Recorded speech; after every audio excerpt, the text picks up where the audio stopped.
Okay. Now I'm going to call this meeting to order. This is the July 12th, 2017 meeting of the Nottingham Planning Board. The agenda and public hearing has been posted, and we'll start out with the public hearings tonight. This evening, well, let me first go around the room, let the board introduce themselves. You would start there, Buzz. Robert Davies, alternate. Teresa Bascom. Charlene Anderson. Edward Veal. Dirk Grodenheis. Susan Mooney. Gary Anderson. Joe Clough. Paul Colby, Code Administrator. So we have a full board. Buzz as the alternate can provide input and wisdom, but he cannot provide a vote. So that done, I would like to call case P1705 SUB. This is the application from Fowler requesting a two-lot subdivision with an existing dwelling on one and one new lot. The property is located at 50 Priest Road in Nottingham and identified as tax map 20, lot 4. If there's anyone here for the applicant to speak to this application, and the front seat's yours. I do want to remind everybody that did come in to sign in. We do have a sign in the back.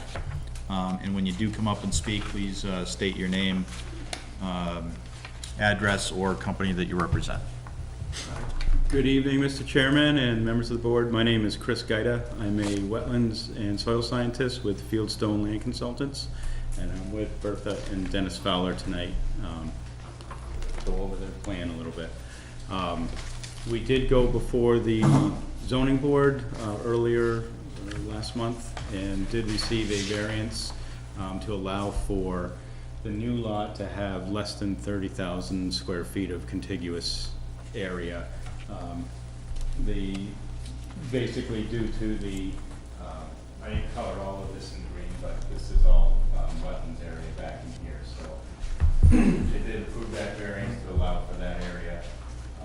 We do have adequate area here to provide for the yellow here is the 4K areas for the septic systems. In the red is the existing house and barn, and the blue circles here is the existing well and proposed well. Other than the variance, it's fairly straightforward. It meets all the other regulations. That's pretty much it. And I can answer any questions that you have. Okay. I guess I'd turn to the Paul Colby. Yep. And give us a little information on the application. Okay, we find the application complete and recommend that you accept the application so we can consider the plans. Given that recommendation, I'd entertain a motion. Mr. Chairperson, I move that we accept the application as complete for case number P17-005-SUB from Bertha and Dennis Fowler. Second. There's a motion and a second. Any discussion? Those in favor? Aye. Aye. Those opposed? That's unanimous. Now we can consider the application and the specifics of it, and I guess I'd turn to Mr. Colby before we go any further, just to see what the review of those plans were like. Yep. We did our initial review a number of days ago, and we found some very minor things that wouldn't hold up a conditional approval tonight. Number one would be the Priest Road. We always label our class roads now, so it's just a matter of adding class 5 gravel on that. Adding an additional note that the new lot would be subject to the impact fee. If you notice on note number 6, it references lot 20-4-1. It should be changed to -2. We already have a -1. That's the property owned by the Drakes. That's in the butter. It was corrected on the drawing, but not in the note section. And then the other two are state subdivision approval and certificate of monument setting once approval, if is granted. We looked at this and as you heard Chris say, there's considerable wetland. It's mapped out pretty good. Lot 20-2, the left-hand abutter, if you're looking at the plan, as well as 20-3, the town owns. It's pretty much predominantly wetland in the Sue. I think that is it in conservation, Sue? This property here? The 20-2, yeah, the town land. Do you know? I don't think so. Okay. No. And you can see the wetlands delineated. We dug quite a few test pits out there. So, you know, Yeah. the big thing was the 30,000 contiguous. Back on May 30th, the zoning board did grant them that reduction as they had testified. That's what I have, Mr. Chairman. Okay. Is there anything further? As Mr. Colwick mentioned, I mean, we did look at other areas on this lot. There is an area in one of these heavy dashed lines, it's delineated as critical wetlands in the town. They do have a little bit heavier setback of 100 feet rather than the typical 50 feet. So although it does affect the lot, it doesn't, you know, prohibit any development in the area. The test pits that we did do up in front here were good quality soils, or well-drained soils, like actually excessively drained sands. Back in here, it's more of a, still sandy, but it's a wet sand. It's an old overgrown farm field, really, in this section, and then it goes into those critical wetlands. So although it's still usable for, you know, firewood and farming and things like that, it just is a little bit too wet for septic systems and residential development. It's obviously a big lot. We were hoping for more lots than 2. We were hoping for at least 3. We have the frontage for that, but in the acreage, but given the location of the wetlands, it's too restrictive, so we're limited to 2. Thank you. Any comments or questions from the board? I just have a clarification question on the subdivision approval, the state subdivision approval. Has it been approved and we're just waiting for the number, or? It hasn't, I don't know, what, have you got a statute? It hasn't been approved Okay. yet, so it's, yeah. Yeah, typically we'll wait to get local approval, just in case things change or if we have to make any revisions. The state does accept application electronically now, so it's a little bit more streamlined process than the I mean, right now, by Chris submitting it electronically, within, I think the longest we've seen is 48 hours for the approval to come through. I mean, they're For the septics. for the septics, it's like, yeah, subdivision takes a few more They days, like but, to come out and look at it. Yeah. But it's still a much better system than it was before. I don't see any wetland impacts at all, looking at where the proposed house is going to go, and I'm pleased that the elevation falls back into the wetland area rather than going the other way. Right. I mean, there were some upland areas in back here that we entertained a little bit as far as possibly crossing wetlands to utilize those. Mhm. But again, the size of it was just not adequate for Yeah. the required 30,000 square feet. And obviously we have to cross wetlands again, so it's a much more environmentally friendly to have the frontage lots. We already have the road there. We don't have to create any new roads or new driveways that can be short and Thank you for that. cost-effective. Buzz? Does either lot have a 30,000 square foot? Yes. This one does. It has more than that. On the notes here, it does depict what the square foot. We can, one of the reasons why the zoning board, I believe, was willing to grant it is we can meet the 30,000 square feet. The problem is that in order to do that, we would have to cut off the existing barn from the existing house. Because in order to gain that acreage in here, so that would basically, you know, remove the barn from the house and effectively take that away from them, so. And how many square feet did you actually get in that lot? For building. Right now, Yeah.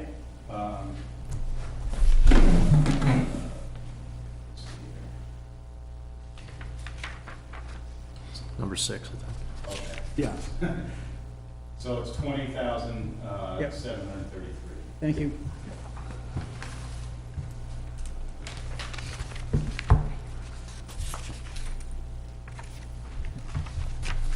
Other comments, questions? I do see that there is a waiver request, so we should act on that Yeah. before we act on the, In that waiver, you guys, you will have in your book, that's for the topo of the, it's relief from showing the topography for the back area that's all wetlands and not being developed.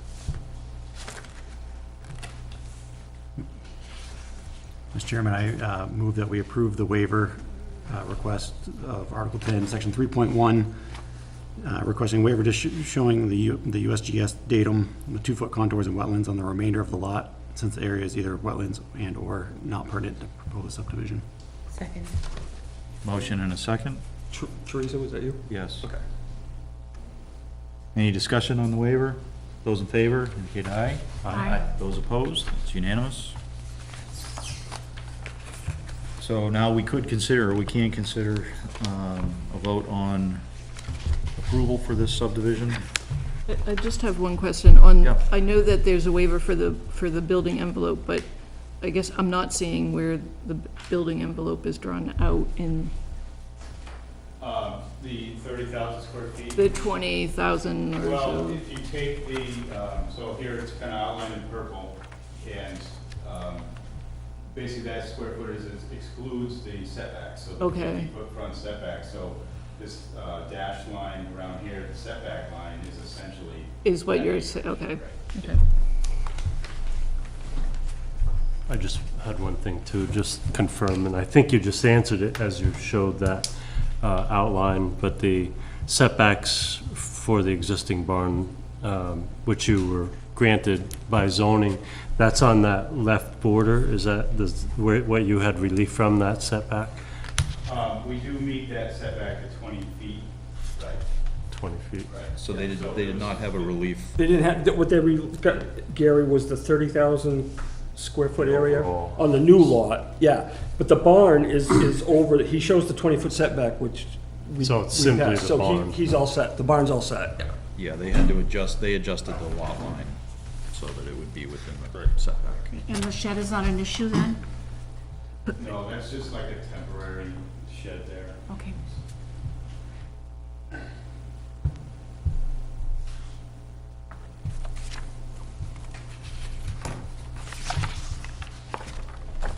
Anything further?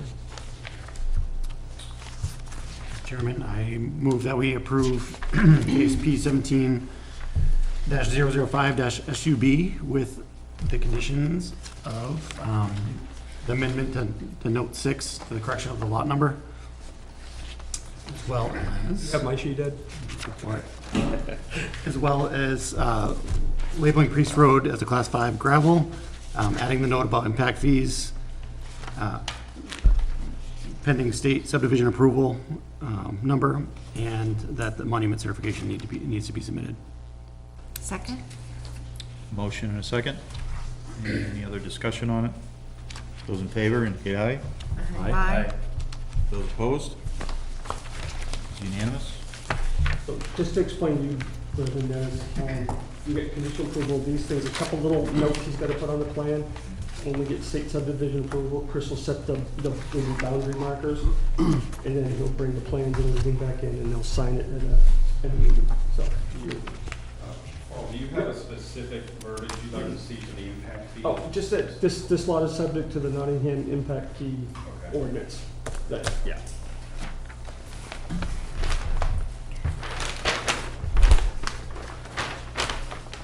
And I gave Chris before the meeting a copy of my memo, so he has all the conditions already.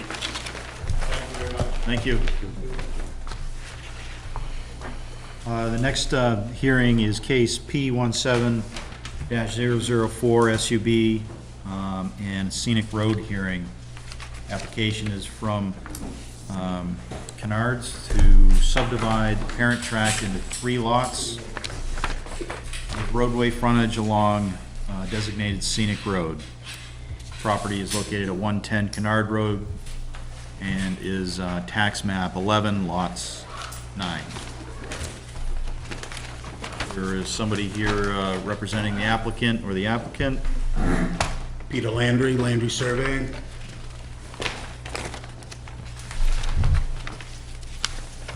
Thank you, Mr. Landry. Could you just take us through the subdivision that is being requested? And Certainly. The applicant's name is Michael and Judith Kennard of 110 Kennard Road. Presently, they have a 65-acre lot with adequate frontage for the two we're proposing, as well as remaining frontage well over 1,000 feet. That's where his existing dwelling, septic, and well are. This piece, if you're familiar with it, it's up on the northwest end of Mike's lot. It's currently a field with beautiful views off of that lot 9-2 at the end there. So what Mike would like to do is create two lots. They're oversized lots. One's 2.5 acres and one's 3 acres. It's got more than enough frontage. It exceeds the 200 feet.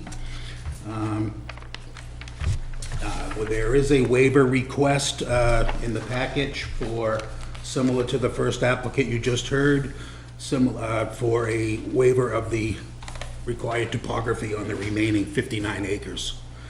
You'll see on the topo sheet that we provided a suitable 30K area with a couple of test pits to meet your 30K lot envelope.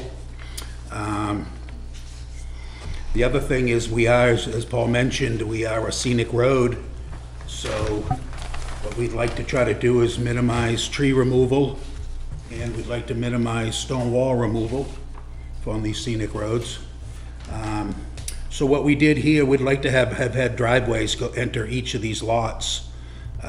We do have some small pockets of wetland out on Kennard Road, which may have needed some impact, so we wanted to look to avoid that. Even though, you know, it would have made those lots a little more ideal to have their own driveway, we chose a common driveway.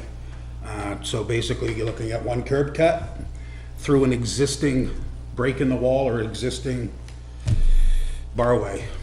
So it's maybe a little clearer on the topo sheet. You'll see how we basically will come in as one driveway, a little wider out on Kennard, and then split and feed each of the proposed dwellings. Okay? So we'd like to bring the plans in front of the board before we get state subdivision approval, so that has not been submitted at this point. And again, logically, we wouldn't set any of the lot corners until we come and politely review this with the planning board for their comments in case there's any changes in the lot configuration. So you'll see that since it's somewhat complicated now with the setbacks in some ways, we've showed two sets of setbacks, 50-foot setback and a 20-foot setback, because the town does allow accessory dwellings, even though they just had a recent change in zoning last year or the beginning of this year. They still allow accessory dwellings to be within 20 feet. And I will point out, although that's not allowed as fit for building under your 30K requirement. So what we've shown here is adequate fit for building for each of the proposed lots measured to the 50-foot setback as discussed at a previous zoning board administrative appeal. So that's all I've got. I'm sure Paul has a couple of comments. Always. So we would look at, you know, the application, whether it's complete or not. We found the application to be complete and recommend approval of the application. Mr. Chairman, I move that we accept the application for case P17-004-SUB as complete. Second. Motion and a second. Any discussion? Those in favor, indicate aye. Aye. Those opposed? Unanimous. So we can go on to our reviewing the plans, and Paul, did you get a chance to review them? Yep, we reviewed the plan, and Pete said he's already mentioned one state subdivision approval, that's actually two, and the monument setting, that would be two of the conditions I recommend, if you so approve. The third one is, and Pete's already picked up on it, because he called me when I was doing the review, is he forgot to put the approval block for your signature. As he said, he does have a waiver request. Again, it's a large 65-acre piece in totality, and we recommend that the waiver be granted, not to show the topo. He has shown complete topo for the two new lots as well as some of the existing lot. He showed his 4K areas. He showed a 4K area on the existing lot if they ever needed to expand. We support the idea on the scenic road part of the hearing. The shared driveway, as Pete said, there is an existing barway. I went out and looked at it. I mean, the stone wall will get disturbed a little bit. I think if I counted right, it's 6 stones. It's like 4 on one side, 2 on the other to get there. So they could have a width to shared driveway to get emergency services in, so. Well, let's first act on the waiver before we, Shouldn't the driveway permit be a condition for approval? Well, it's already an existing curb cut. Yeah. Mr. Chairman, I move that we approve the waiver request for case P17-004- for relief from the topographic survey, wetland delineation, natural features for remaining 59.2 acres on the parent tract. Second. motion and a second from Gary. Any discussion? Those in favor, say aye. Aye. Those opposed? That's unanimous. And you will notice on the new proposed lot 9-3, there is a slope of 25%, or greater. Back. Pete's calculated the 30,000 square foot area well outside of that, so, he actually has more, so. Questions, comments from the board? So I'm a little familiar with this property. So this power line that goes through the middle of the lots, that's gonna be abandoned? Yeah, years ago, I struck up a friendship with somebody up at New Hampshire Co-op, which helps when they want somebody to answer the phone up there. And in speaking with her years ago, I realized that the co-op wasn't interested in these cross-country easements to the point where if you kind of took the action and talked with them, they'd work with you and pull them out of the woods and put them on the side of the road where they belong for maintenance and stuff. So they're not going to go out and do every one all at once, but over the last few years, they pulled them off on Smoke Street, and they had one out in the woods at the lines they were down touching the ground. So it's in everyone's best interest to get them out there. So in this case, it's kind of interesting because the deed is as vague as they come when it comes to describing this easement. It says it's no widths, no nothing, just an easement going through Kennard property. So, and over the years, so that can help and hurt, that can hurt the landowner and help the public, help the power company. Because what happened is, over the years, they reconstructed power lines on Kennard property down along Kennard Road, where they are presently today, okay? And that's just something that New Hampshire Co-op took upon themselves with the idea that we've got a piece of paper that says we can have an easement on the property. So, thought it was a good opportunity to call up my friend up there and discuss, since when they did pull them out to the road there, they literally cut the poles down out in the field. Oh, they did? They removed them. Okay. You can't find them, they dug them up. But the easement's still there. Just because poles are gone, the easement's still there. So it's important to address it at this point. So the idea being, it looks, kind of looks like the canals get taken advantage of a bit, and the power company decided we're gonna have 2 easements through here. They didn't properly abandon the one that ran up through the field. They just built another one on there. I see. So I've been working with her, and we're getting close to getting deeds signed, easement deeds to like the plan indicates, to basically clarify where the easement goes through, with the meets and bounds and a 30-foot width, which is normal for New Hampshire co-ops easements, and clearly, by deed, abandoning the easement that runs cross-country up through this property, so that somebody buying this lot down the road doesn't get a knock on the door or something saying, you built a house in our easement.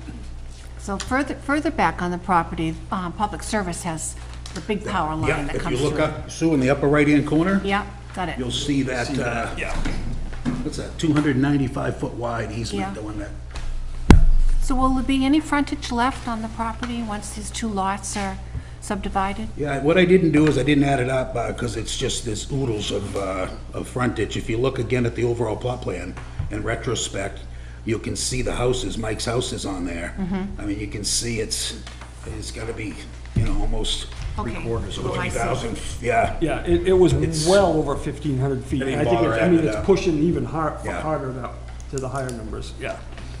Because I know at one time the Kennards were interested in maybe putting a majority of their open space into conservation. So hopefully down the road, they might consider that for the remaining. It's a nice piece. And one more question.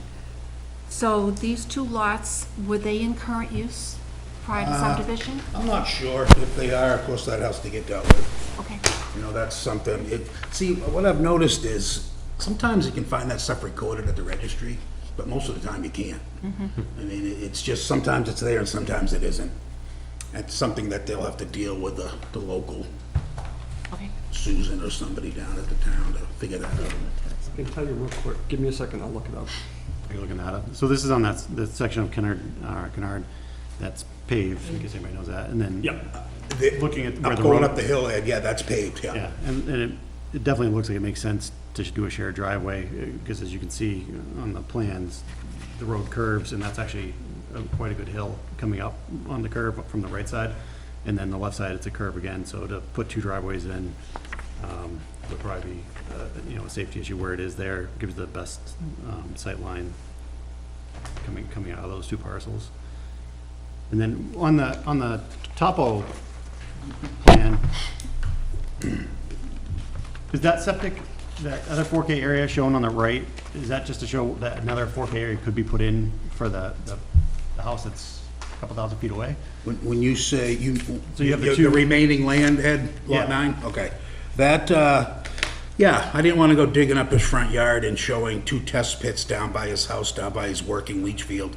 So what I'm trying to do is just indicate for the lot standpoint that's why it's labeled limits of a minimum 30K area, because there's many out there, there's more than 30. But that's why I did the test pits out there, just to show the two test pits on the remaining land. Now, maybe 4 years down the road, that might be another lot, who knows? But so that's another reason why they're where they are, because we plan also. And then we'd find another suitable 30K area for the remaining land if need be. And to answer your question, yes, all I have is the tax card, Susan. He does have some of his land in current use, so. Okay. Yeah. Thank you. On note 3, it speaks to the wetland delineation, but that wetland delineation, because we just waived it on the parent lot, really, that's only on lot 9.2 and 9.3, and I wonder if we should just clarify that in that note, that it's on those two lots. The waiver. Well, we put the waiver on Not the exactly true, though, parent lot. because there is some wetland delineated on, if you look at the cleaner sheet, it's a little easy to see. We do have, I think it's more important that what you're looking at here is the wetlands that you see on the plan are the ones that were delineated, and that's what note 3 is saying. Not the ones that weren't delineated on the plan, because those were waived. Yeah, I guess I'm just asking if clarification to that could be just added that it's on those two lots. Well, it's not, because like I pointed out, it's also on the remaining land. If you look, and not to complete, because the waiver was for Right, a portion. we just did a waiver on the parent lot. On a portion of the remaining land is what the waiver was, that's how it's, It's listed as for a majority of Lot 9, meaning that there are some. I don't think the motion was for a portion of it. I think the motion was, However it was It written. was for Yeah, remaining. it's written as the 59. portion of Remaining parent track. 59. I mean, I'm willing to put a note if it'll help you guys, if the board feels that that needs to be clarified, but again, it's, Is you concerned that we've waived wetland delineation for everything in the future? well, that's what it may, yeah, so, I mean, because there's potential, further subdivision that, and, wetland delineation may have Yeah. to be done on that parent lot, and I don't want to Yeah, and presume that it was done. so, yeah, when we have waivers, and Paul, you might want to clarify, it's waiver specific to this application? And it's not, it doesn't, run with the land. Correct. The land. So in 4 years, if you grant this, in 4 years from now, if Mike and Judy come back in and they want to subdivide more, whatever that area is they're subdividing would have to be, he'd have to show the wetland areas and things like that. So, As yeah, Dirk yeah. said, it's case specific, if you will. Okay, Probably would be another waiver put in for the, the remaining portion Of of it. whatever But is- we Yeah. would show additional information, yeah. in which note was that? I'm sorry. it was note 3, 'cause that speaks to the wetland delineation side.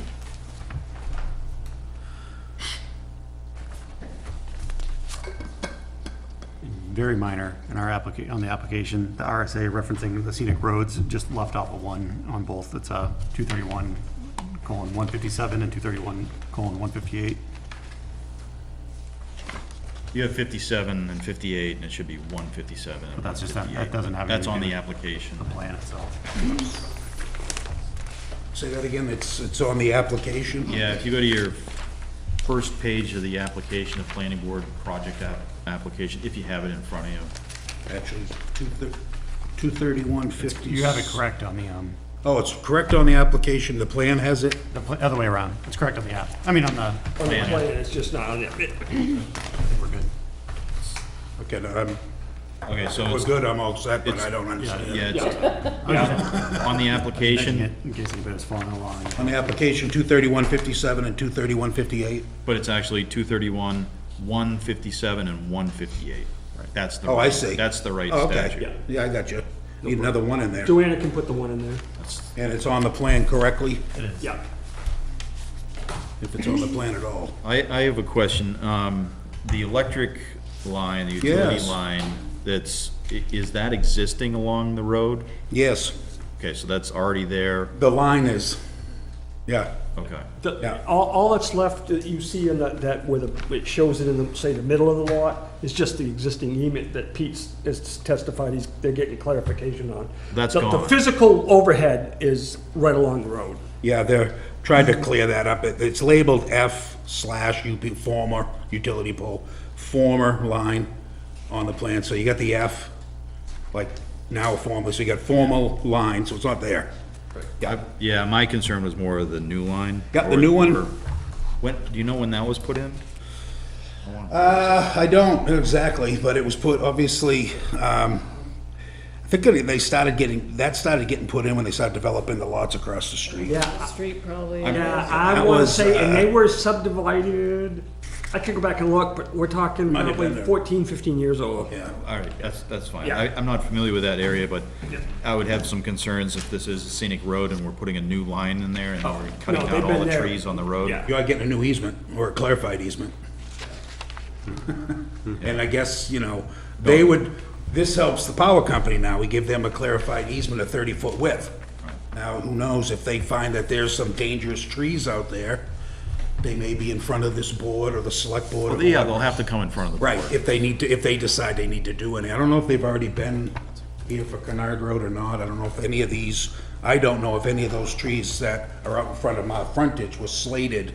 I think they were here a few months ago talking Yeah, about they it. did one tree on Canard, so I would, If I remember right, wasn't that a dead or a diseased one or yeah, something? so, Yeah. I don't have a lot of detail on the trees here. Again, it's more or less, I guess, up to the planning board and the select, perhaps the road agent. There are a lot of dinged up trees along the front up here through here. I mean, we don't have them all shown. I do believe I have a note that talks about, I think it's more or less up to the discretion of the town. Yeah, there's not much Yeah. on this road. on that side of the road, like Peter said, this was, used to be farmland, so it's clear now for the most part. Along the road, there are some trees, but it's not an extensively wooded area. No. There's a few trees between the property line and the traveled way. But in the plan, again, so is to use the existing road cut that's there through the stone wall, so minimal removal, which should require minimal tree removal there as well.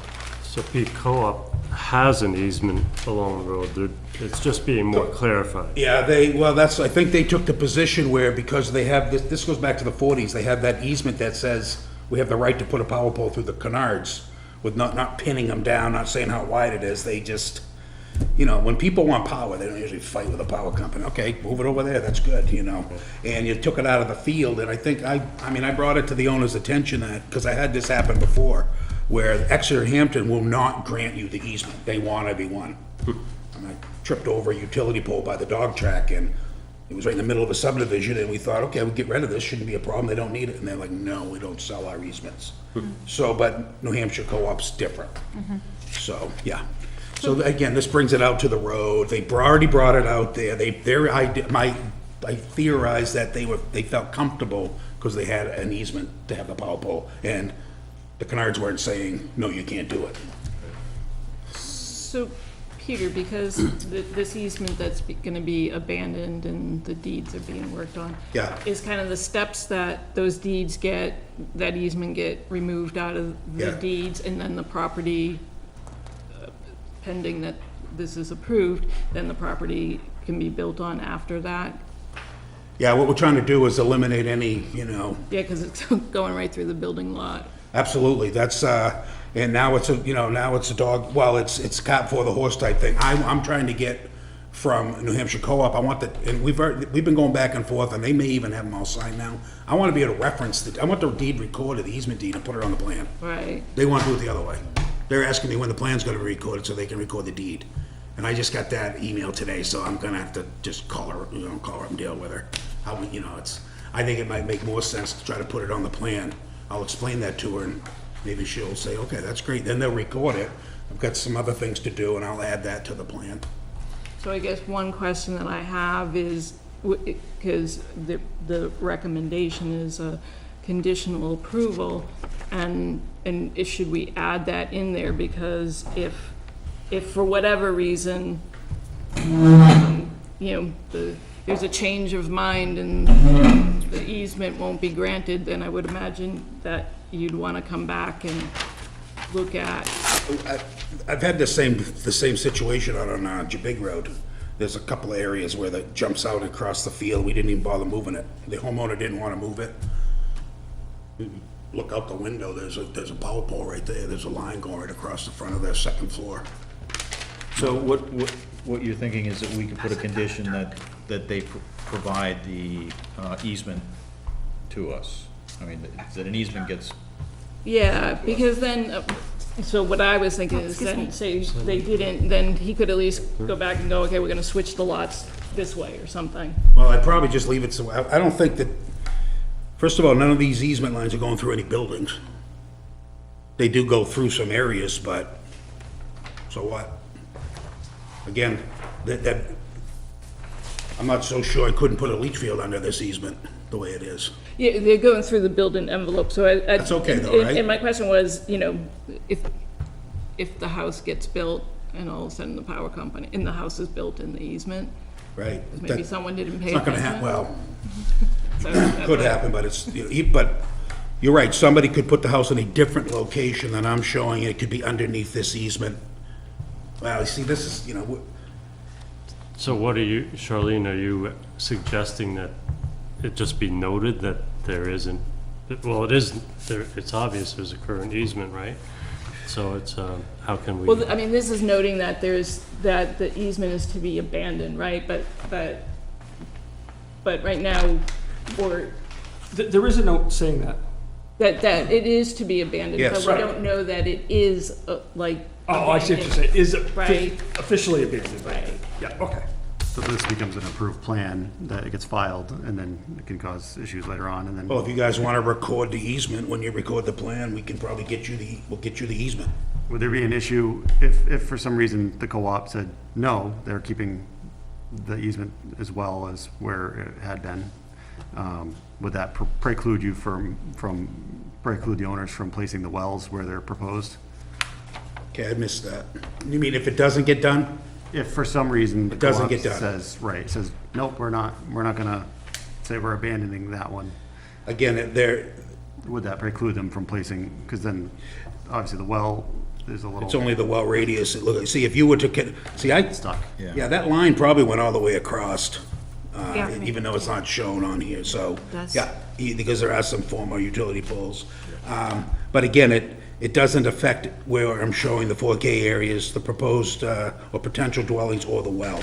I mean, it goes through, I think you're being a little cautious about this. We're the ones, I mean, I don't want to recognize this as a problem, we're trying to correct it. You know, we're gonna correct it. I have copies of the abandonment deed right in the folder.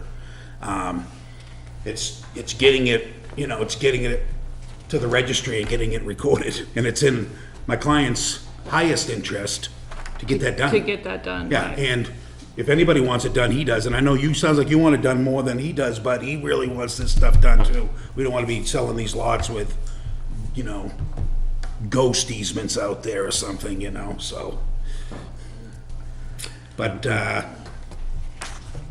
Okay, well, we, gotta figure out how to get, you know, I would like her, see, I wanted to, I anticipated this, I wanted to have her record the deed easement, then give it to you, then it's done. And I still may be able to talk to her about getting that and making that happen. But she's saying, no, record the plan, then I'll record the deed. It's like, you certainly can be a condition, we want it done, we're not gonna not do it, so it's just the timing. And that's similar with the lot line adjustments where we have people, they would do the lot line adjustment first, then they pass the deed afterwards, so. Most of the time you do, and there, a lot of times it doesn't happen.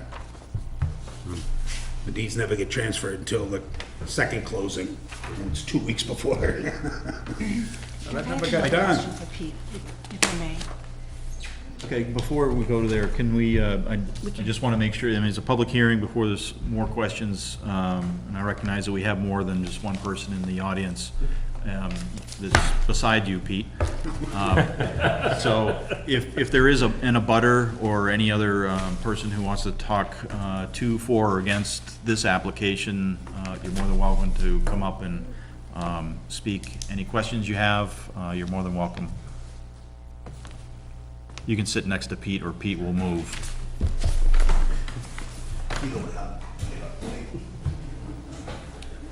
I'm Rob Barton, and I'm from Sophia Way. And I only came tonight just to see what the plan was gonna look like and just to understand. I don't have any objections or anything. I was just curious about the layout and development of it. Thank you. Yep. Yeah, this lot is fairly large, the parent lot, and so it abuts a bunch of properties on Sophia Way, and almost to the point of going out to Route 4. Yeah, so your lot doesn't abut the two new lots, but you abut the remaining land that where Mike and Judy live now, so that's why you were Yeah, I've been notified. trying to visualize it the whole, like, last half an Yeah. hour, you know. It doesn't sound like anything's developed past our lines or anything, but. No. Yeah. Yeah. Yeah. But maybe at a future date, it sounded like, that could be developed, is that what you're saying, depending on? Not for 4 years. Yeah, a minimum of 4 years before they would do anything, and if they did, you'd get another letter, so. Yeah, but it sounded like it's somewhat possible depending on the wetland arrangements or whatever, or waivers. First time attending one Anything's of these, possible. It's fine. Yeah, no, before they would, if this is approved as it is with these two additional lots, these two new lots, the applicant would not be able to further subdivide the property for another 4 years. So there wouldn't be any new lots for, at minimum of 4 years. And you, to help Rob, Sue, did you say that Mike and Judy might be interested in some conservation uses They out were, there? but we Right, yeah, so walked that that would- property several years ago Yeah, now. so if they do put it, Rob, in conservation, then it would be undevelopable, so. Okay, yeah, there's more curiosity. Yeah, no, great, I appreciate you coming in. Yeah, appreciate you Yeah, coming thank you in. for coming in. Usually, we require the applicant to come in with a big plan that's all colored up, and, you know, he can explain, or that applicant can explain to everybody, so it's a little more clear, and maybe they'll do that in the future. That's okay. Thank you. Okay, thank you, everybody.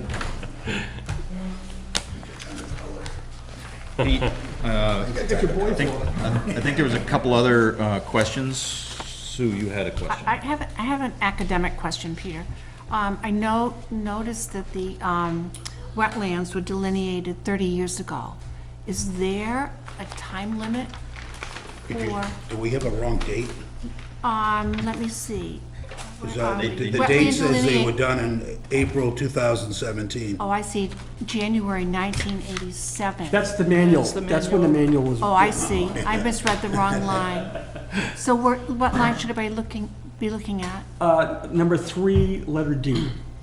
D. Typically, they're good for 2 19 years, not 30. Okay, got it, thank you. I'm all set. But is there a limit? Well, you know, I've been asked that more. It's funny because it's like, I haven't been asked that in a long time, but the last few months I've been asked it twice. And I think as long as my, Because they're dynamic, wetlands are dynamic. Yeah. Just like There's rivers. usually and- there is, I think there's a policy of, I think 5 years, 5 to 7. I see. But then again, how long does the flagging last? 2 years? Okay. Yeah. I mean, the flagging is because nobody can really see the delineation. It's the black and pink flags that Yeah. aren't on the tree anymore. Yeah, So you actually have to go back out as a surveyor and relay them out, would be one way to redelineate that, or because wetlands do change, you know, you should just go out and reflag the wetlands. yeah, okay, thank you. Which these were all done, there was a subdivision a few years back from Mike, and some of you may remember that. He got a lot off for his daughter down on the other end of his piece. And of course, the surveyor at the time did the whole lot, so they did all these wetlands one other time. It was a few years back. But, so they're on a plan and everything, but we just redid them. Happened to be the same wetland guys, so made it a little easier. Do you have, so you are gonna have some revisions to this plan? It looks like just a couple of things. My notes say approval block on the clean sheet. You set the monuments, and we gotta do the state subdivision approval. If you guys are happy with the lot configuration, we'll get that stuff going. As a comment, can you also add a label for the road in your overall plan? Just label Kennard Road, Label it. just label it as Kennard Road. It is. Yeah, Oh, I see what you're talking about. Yeah, we can do that. Okay. no, it's minor, but, You can try to squeeze it in there. small letters. Oh, up here, okay. Overall plot plan. Yeah. Any other comments or questions from the board? Seeing none, then I'd love to entertain a motion. Mr. Chairman, I move that we approve the request for case P17 pardon? I'm sorry. That there be a conditional approval for case P17-004 sub scenic road hearing from Michael J. and Judith A. Kennard to subdivide their parent track into 3 lots with a roadway frontage along a designated scenic road. Conditions are add a signature block, state subdivision approval, monument certification, and the labeling of Kennard Road on the overall plot plan. Second? There's a motion and a second. Any further discussion? I'm just gonna bring up the abandonment of the easement if we wanna just get, once that's done, just get notice of that, or? Do you want to amend your, I will amend my Motion. condition of approval to include notification of the abandonment of the power lines. Did you hear what Teresa added on? Like the copy of the Copy easement of the deed. easement, right, and What I then we'll heard. record that when we record the. That's something whenever we get it. Yeah. yeah. We get one to the town. Please, thank you. But is Can do that that. gonna hold up the approval if he doesn't get the easement?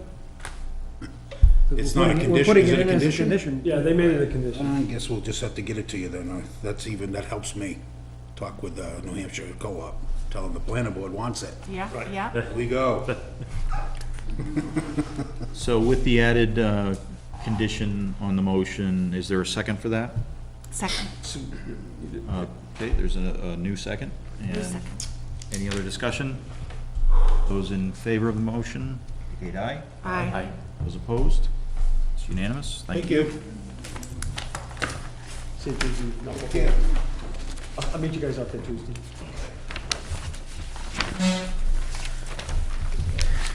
So we have, thank you for coming. Rob, if you have any questions, give me a holler. Okay.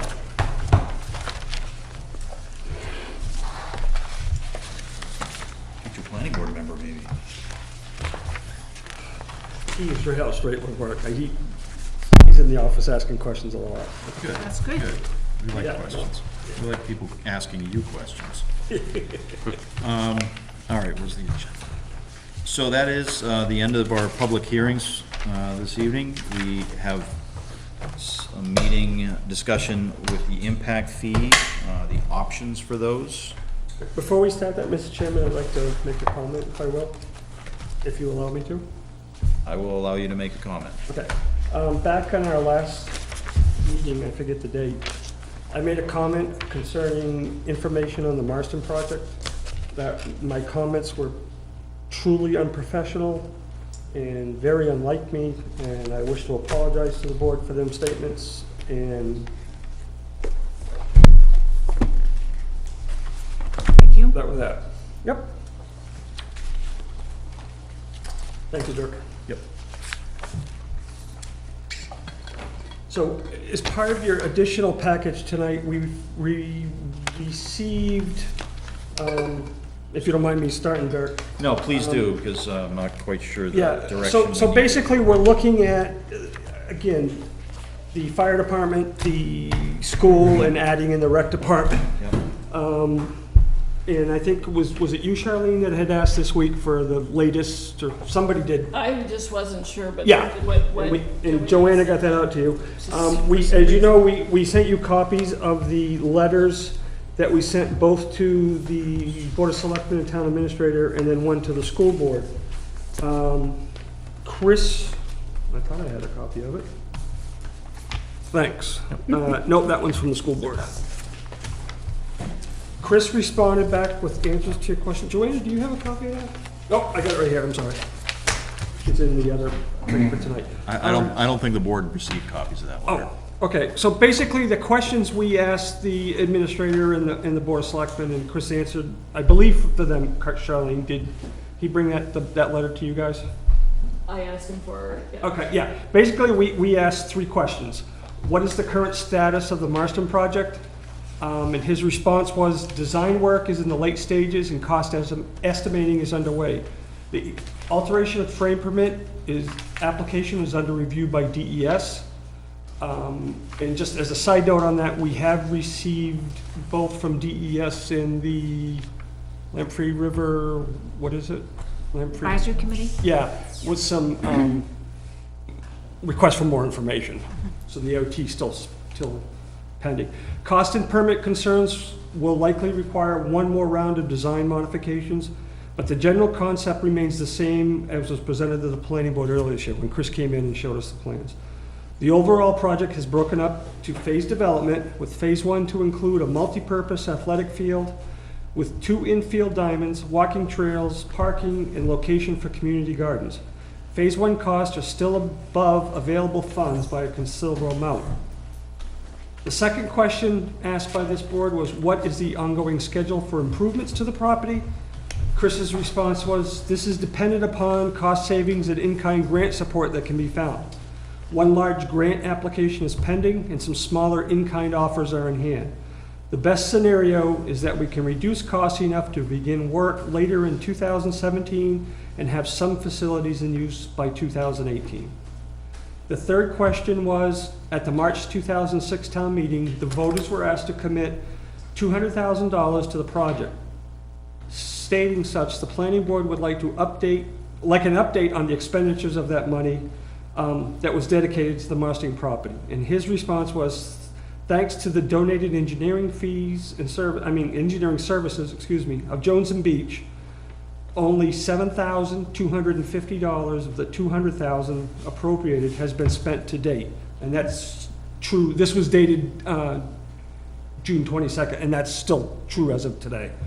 for surveying and permit application. Please let me know if you need anything else. So the project's moving forward. They've got some re-engineering to do based on request of information for the OT, which is typical of, as most projects. So that's where we are on that. If you want, I can just add, so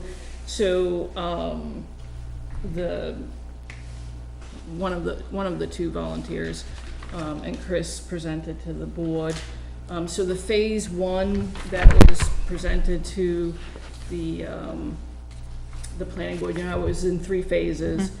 So the phase one that was presented back when they came before the planning board included the high school size field and 2 parking lots. That quote was going to come in significantly, so what they've done is they've scaled back phase one, and I can pass this around, to eliminate right now for phase one the high school playing field and one of the 2 parking lots, and that's where it's coming in at $350,000 to do the work. And I think the grant is estimated around 75 is what they're hoping for. So what they're trying to do is figure out how to scale it back further and sharpen pencils and.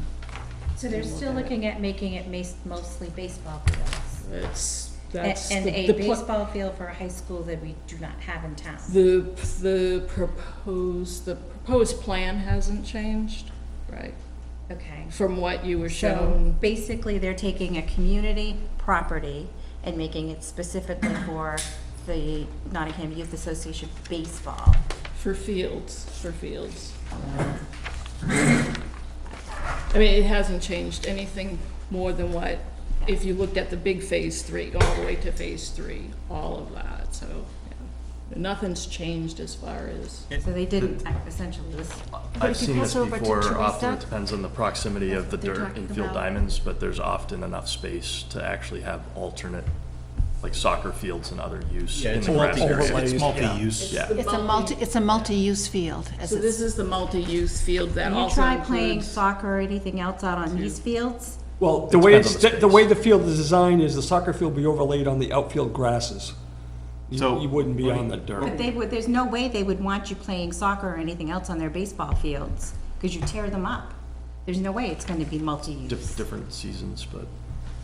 But that's getting beyond the scope. Yeah, Yes, I know, I want to bring us back to why we're talking about this, and, we're not talking about the design of this, but in relationship to the impact fees, I mean, that's the topic, well, that's the agenda item we're on. Yeah, so basically, Bruce's recommendation, if we were going to add the recreation onto the impact fee schedule, based on the Marston project, would be $344 per single-family home.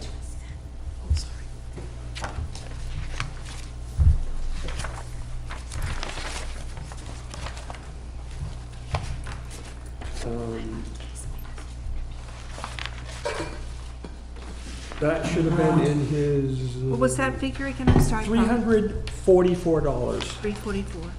That was just on the Marston one, right? That wasn't that 10-year. No, the 10-year plan was like 700. $700 something. This was just on what you're passing around now, Shirley. Yeah. Well, the overall, yeah. So if that was approved, if we propose that amount for the public hearing, would that tie the hands of the rec department? Would they only be able to use those funds for Marston project, or it's a recreation impact fee, so it would be, they could use it if they end up having something there that would qualify? Yeah, but talking with the recreation department and Chris, their overall,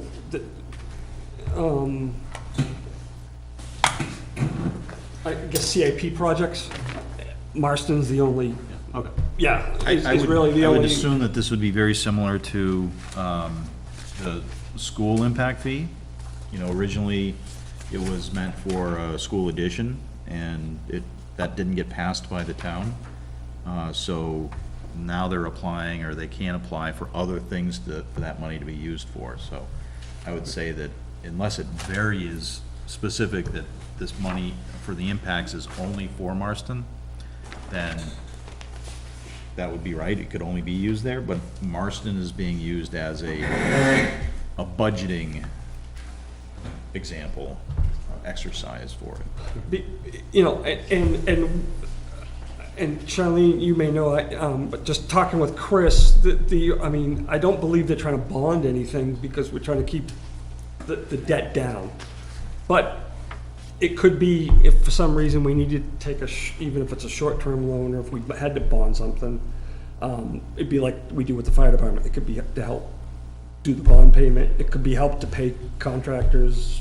So, because where that money could be used almost immediately is because that project's already been approved. Right. So that's, yeah. Yeah, I think the bigger point is that if there were impact fees available, it would be used for Marston right now. Oh, Because absolutely, it's- yeah. It's a real tangible approved project. Right. Because any improvements to the gym or things like that are all covered under the building maintenance fund. So it's not just the rec, because more than they use it, so. Yeah. So I guess the idea here is that we're going to make a recommendation, or not, that we include impact fees Correct, or recreation correct. at the amount of, that's Bruce's Bruce's recommended. figure of $344 per single family. Okay. Yeah. Any other questions on the rec department one? So do we vote, and should we have a vote, and, My recommendation is we vote on each, yeah, because we. the three pieces, and then if we're all agreeable tonight to say, okay, here's the price we want to set for all three, we'll schedule the public hearing and go from there. Yeah. Yeah. Because we've been looking at this for months and months and months, and now that we have these reports, I think everybody, hopefully by now, has reviewed and absorbed them. Yeah. We have all the information, and it's in our hands to do something with it. So if there's any other questions on the rec, if not, then we'll move on to school, or do we want to vote on this? Do you want to first? vote on this one, then we'll just, then we're done with it, and then at the end, we'll figure out a date for the public hearing. Yeah. So I would entertain a motion that we would make a recommendation, that's I'm making a motion, so. I'm not supposed to, so. Want to put that on a piece of paper and hand it to someone? Mr. Chairman, I move that we propose an impact fee of $344 per single-family house to be dedicated to the Marston Recreation Project. Second. Just recreation. Yeah, that- it I would should just be put it as just- recreation. This way, if something else comes up, and because for whatever it's reason based Marston on- gets abandoned. Recreation. Yeah, Yeah. I'd like to just base it on this the report that we Right. paid for, so. Do we need to we- put in the other size properties that the recreation fees before? Should that be in the motion?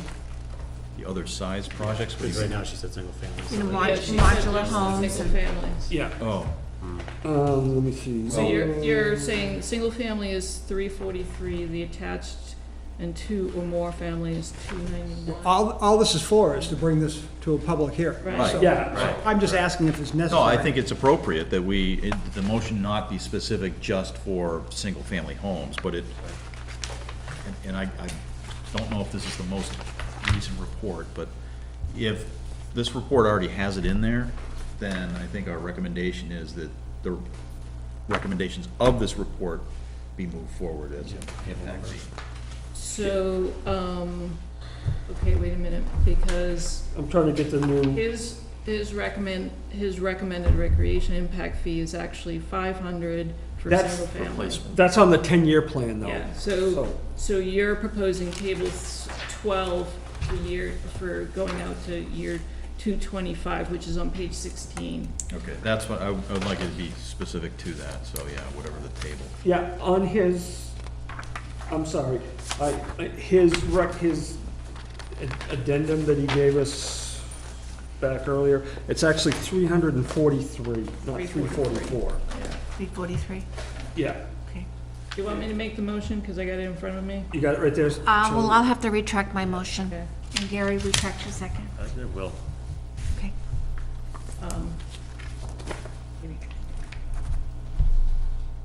So what am I, I'm making the motion that we put forward for the recreation, an impact fee for single-family detached of $343, attached and two or more family $299, and manufactured housing $325, 325. which is for projection year 2025. 23. Which is a recommendation out of table 12 in the Yes. impact report. So that's the motion. I second it. Sue seconds it. Those in favor indicate aye. Aye. Those opposed? One opposed? Teresa? So now school? Unless we want to do fire department, because that's going to take us 30 Fire seconds, department. left me a lot of questions. The fire department is currently at $667. We've paid roughly half the bond. So Bruce's recommendation is that be reduced to $344. And for residential and, hold on. He did not put in, for anything else except for commercial units, 35 cents a square foot, which is an increase of, no, it's a slight decrease. I have a question, Paul. I'm sorry, I take that back. That was if we were gonna add in. His recommendation is reduce the fee to $344 for a single-family home.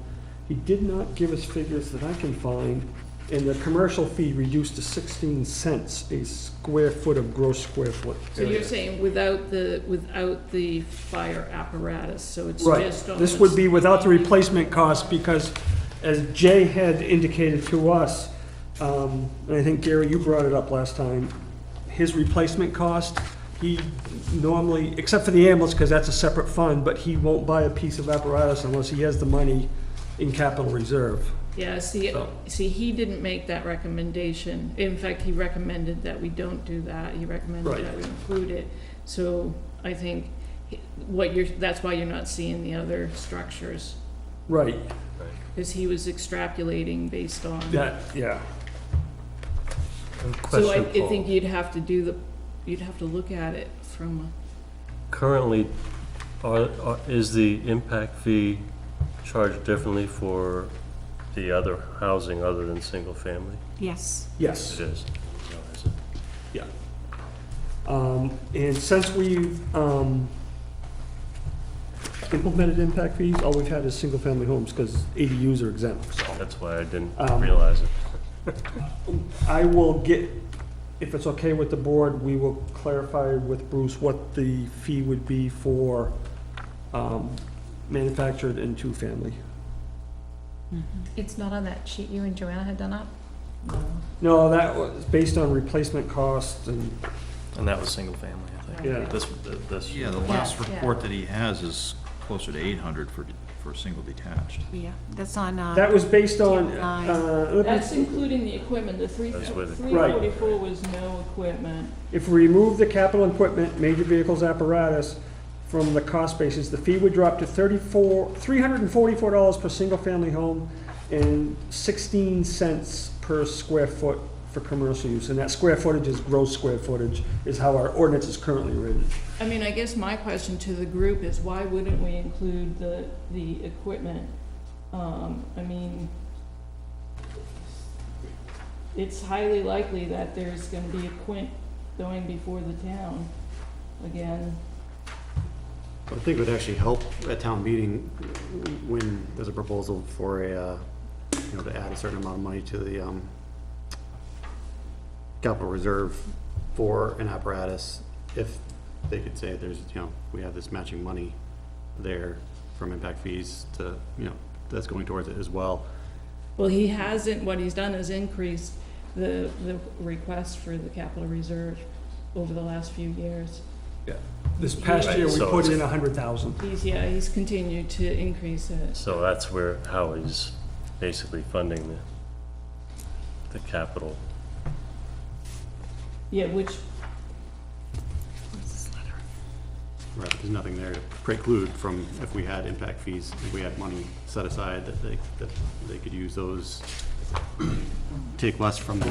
We didn't do equipment or apparatus as the first, I mean, that's not what the impact fees are being oh, I think considered they for. are, if you look at the numbers. Has impact fees been used for equipment or apparatus by the fire I think department? it's all been applied to the bond. It's all been applied to the In- bond. In In our town, Bruce's right. analysis, it was included Right. in his The original. original analysis was just for the bond. Yeah, but back in March, Bruce sent the letter clarifying, you know, and giving his interpretation of, in justification for why he feels that it is appropriate to have replacement costs be built into the, into the impact fee. But that, he says in that one that it should be lower. No, he included apparatus, I've got the No, it'd be- original, the fire station apparatus. Yeah, the original fee would increase to $800.35 a square foot for commercial. So instead of 344, it'd be 800. Yeah, it's at 667 presently. You So said that for would get commercial? increased by a couple $100. Yeah. And adding the impact of recreation adds that cost. What was that again? 340. 44. 344, so that's another 700 total. And that's not including school. Right. I just want to read a little paragraph to us to refresh our memory. This is a May 3rd letter from BCM Planning, and it's where he talks about the fire department impact fee. If we go to 344 per single-family home, under this approach, the town would recover only a proportionate share of the cost to construct the fire station and none of its investment in major capital equipment. But if we went with the 800 per unit, that would include capital equipment, major vehicles, and apparatus. But the town's already funding the Yeah. equipment. But we still have bond to pay. But the impact fees are covering that bond. Right. That's why the reduction to 340 rounded off is because the bond's half paid. Yep. And we actually just discussed yesterday, we're gonna, the selectmen are gonna get a proposal at their next meeting to withdraw, 'cause it's time for us to pay the bond, we pay it in July to And withdraw. then we'll be done with it. Well, we won't be done with the bond, but we'll drain that 667 down. The thing is, we should be planning ahead. I mean, that's the whole purpose of this, is to plan ahead for new equipment needs, is it not? Well, no, it's not. I mean, that's the fire department's responsibility. No, but to I mean, plan as far as ahead the and- impact fees, is it not looking to the future? I thought that's why we were doing this, looking to the future needs for the town. So if you have an increased number of people, you have an increased number for Right, vehicles. and we do. I mean, there is an impact fee right now that has been generating that, so. To pay off the bond. Right, It's That's not- what it's been not to- applied to. But it's not been applied to but it could be. equipment. It could be. Right, and so now if the bond is paid off, like Paul just mentioned, Then that money can be used for equipment. it will go to. But we're equipment. talking about reducing the amount of what people are paying, have been paying, which is being applied to the bond. You've said that over and over and over again. It's been put towards paying off the Right, bond. so, okay, let's say, I think we have another 5 years on the bond. I think we're about halfway through, okay? Right. So, 5 years from now, we're gonna have this review again, Yes, and if the bond's paid off, Bruce's recommendation is if we're just looking at replacement costs, he's gonna reduce that $800 figure down to whatever. So, I Right. get that, but What's your question? in between that, in between that 5 years, say we get another, whatever, how many homes, and we end up needing to replace a vehicle. You're saying that, Well, if you're just replacing a vehicle, and this is where I disagree with Bruce, because the law is pretty specific, upgrading of existing facilities and infrastructures If we add one because there's more people in shall town, not be that's paid by all. impact fees. Yeah, if we add one, If we, yeah, so currently we have, say, 3 fire trucks. right? If we add a 4th fire truck because there's growth, then we can pay for that fire truck. But how can we do that out of impact fees that are already earmarked for the bond? They're not. That's, They're they're not. not earmarked for anything, that's the only, That's like We- saying the wreck is earmarked for Marston. right, we have no outstanding bills for the fire department outside the bond for the fire station.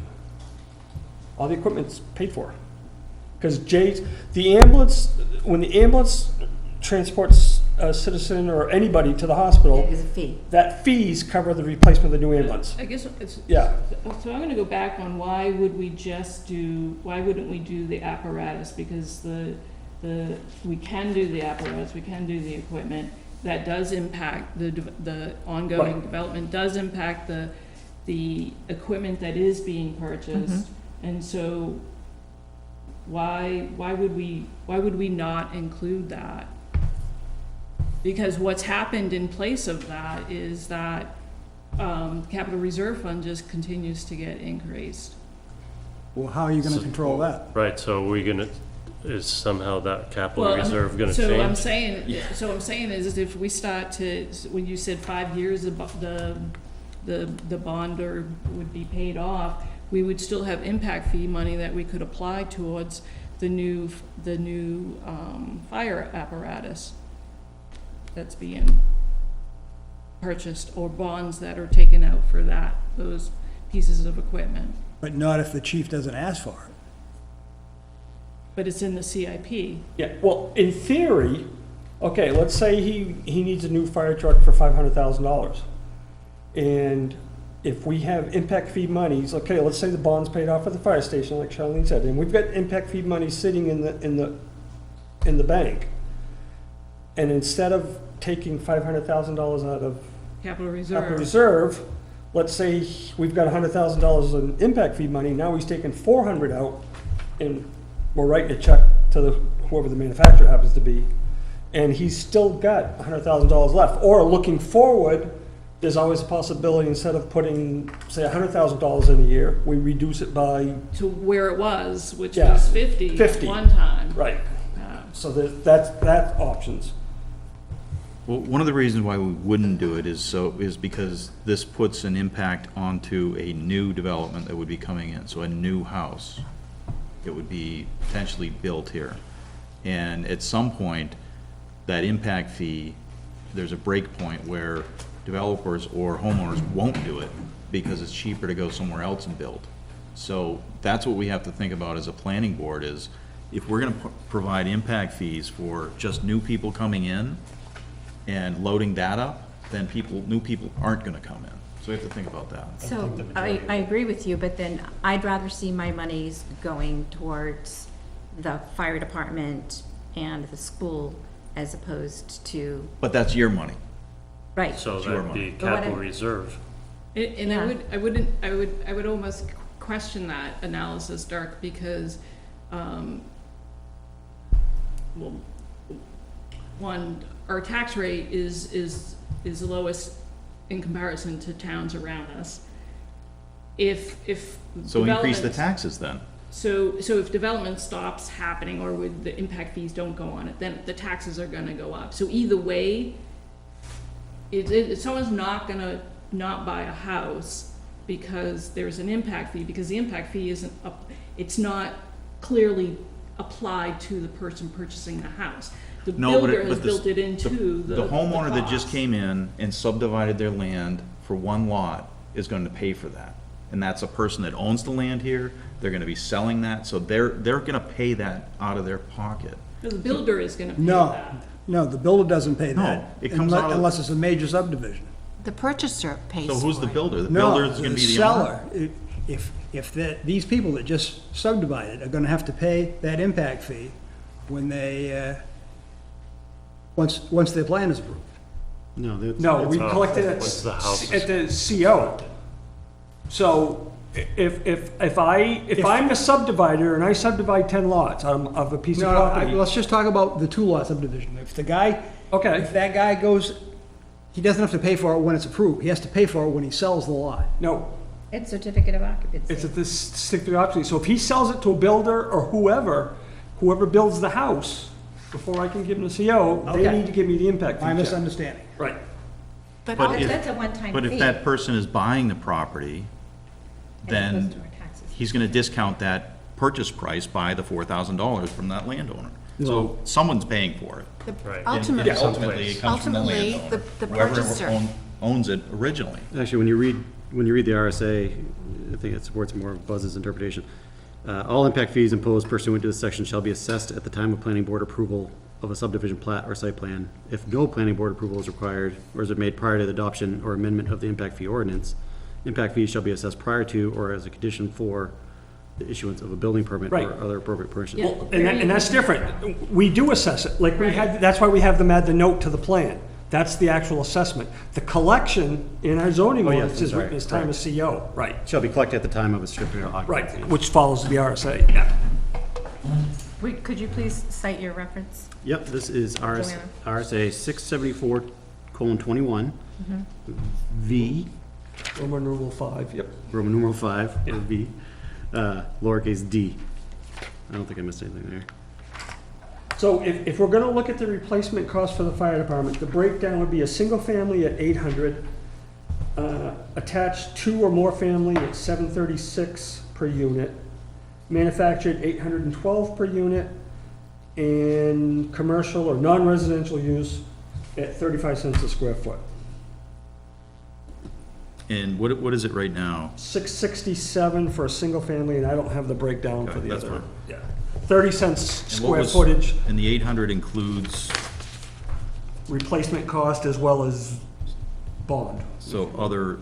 yeah. Yeah, it covers everything, yeah. And what was the number that? Without the replacement, replacement. without the replacement cost, it drops to 344. And 15. For single family. For a single family, we'd have to get the breakdown. 16 cents. 16 cents for a commercial impact fee, yeah.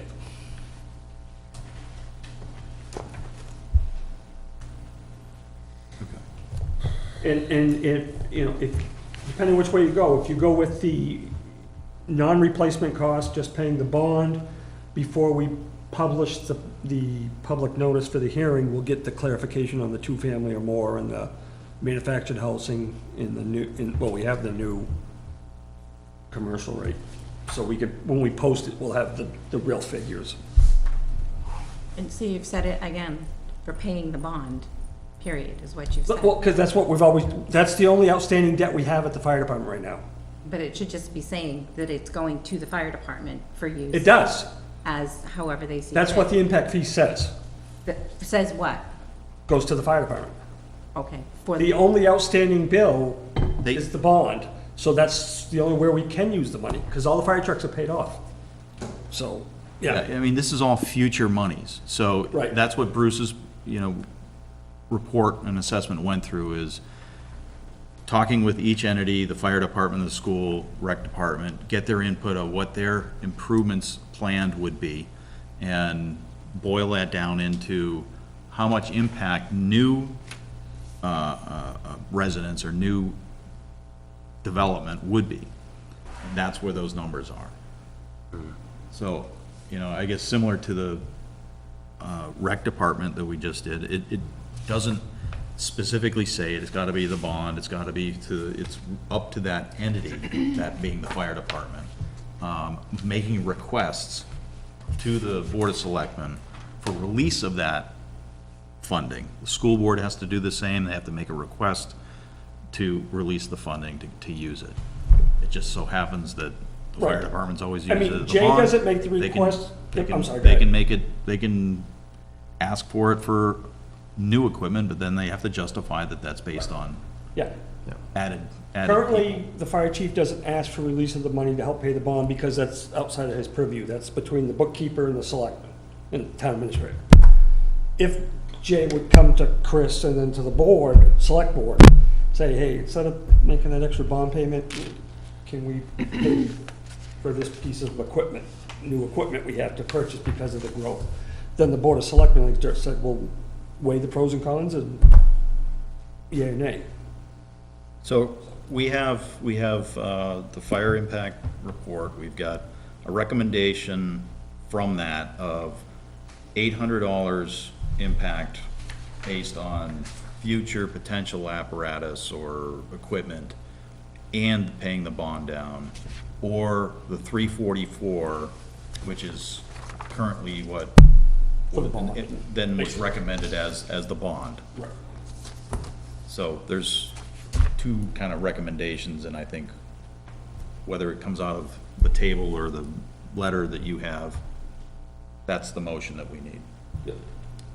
Do you want to check for a consensus? Who likes what before we make a motion? Whether it be the 800 or the, Make a motion. I think you just make a 344? motion and let the votes go. okay. Mr. Chairman, I move that we propose the impact fee to include the replacement cost option with final figures to come from Mr. Mayberry for the, because we don't have them for the other structures. Yeah, well, actually, with the replacement cost, yes. Single family would be assessed at 800, attached two or more family at 736 per unit, manufactured housing at $812 per unit, and the commercial or the non-resident rate would be 35 cents per gross floor area. So- Square foot, yeah, gross square foot area.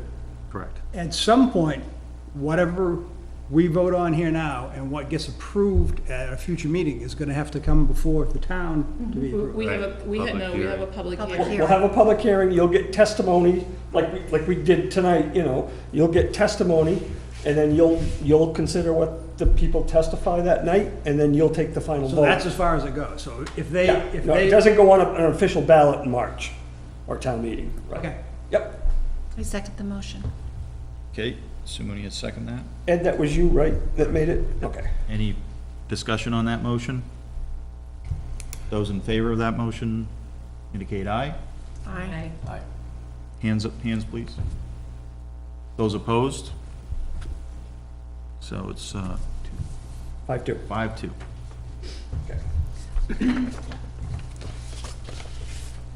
Now let's move on to the school.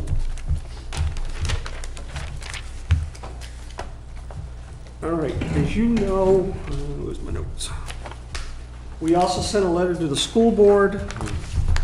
And I'll briefly paraphrase it if it's okay. We sent this on the 22nd. As you are aware, we're in the process of reviewing current impact fees. At the June 14th meeting, the board discussed what, if any, capital projects the Nottingham School Board is proposing within the next 2 years.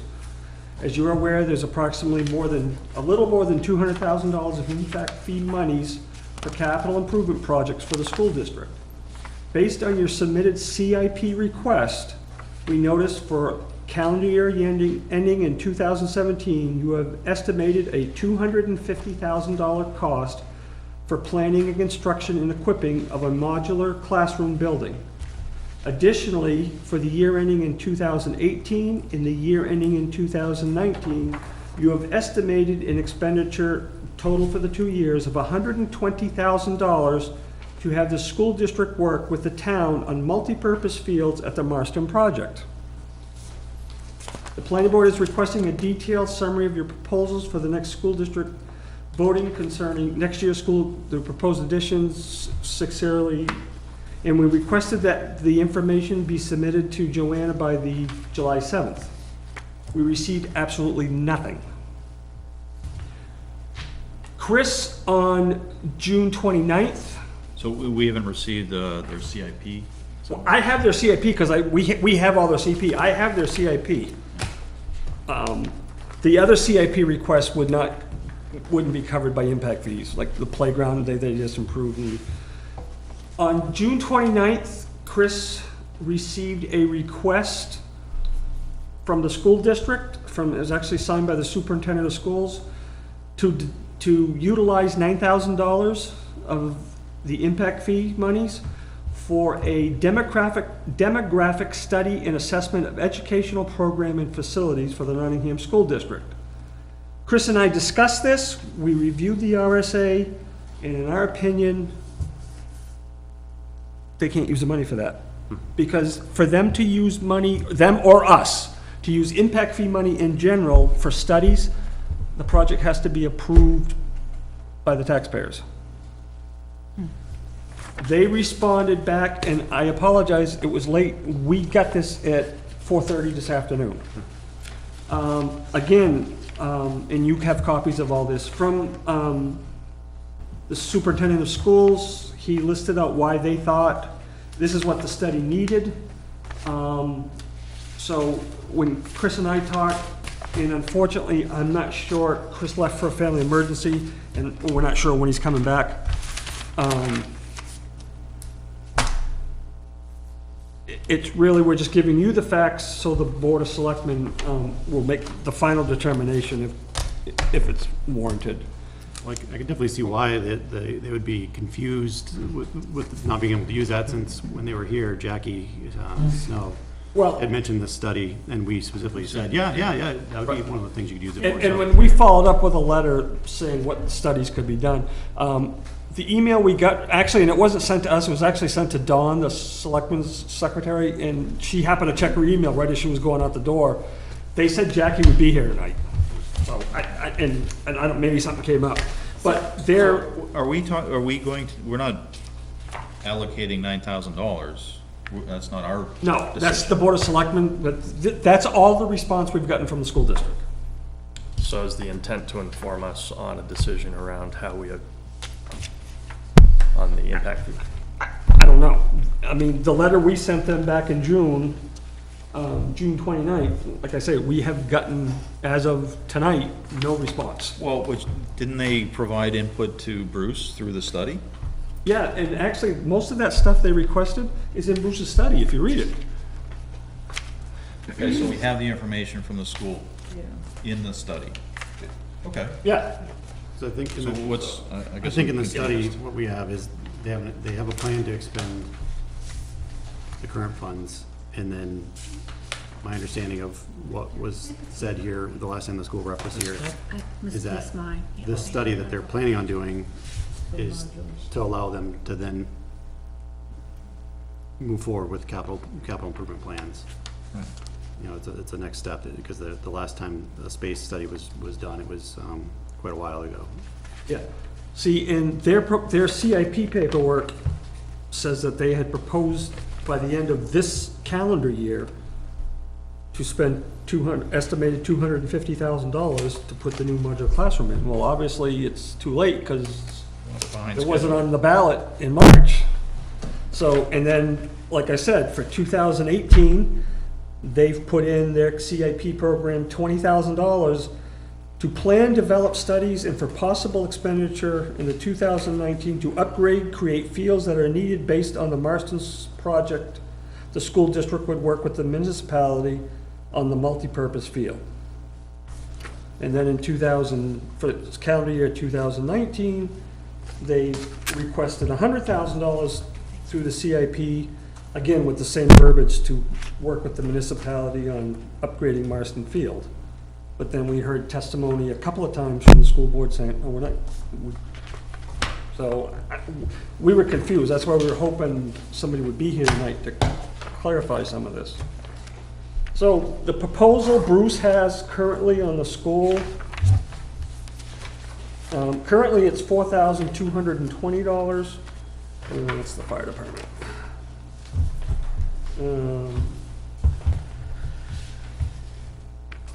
His updated schedule would be $4,235 if you use Model A and B. This is on page 2 of his school assessment dated December 28th. Two-family or more, I rounded off 3,000, and manufactured 2,200. If you use Model C and D, the price drops for single family to 3,363, and if you average them out, single families 3,799. So And what is it currently? $4,220.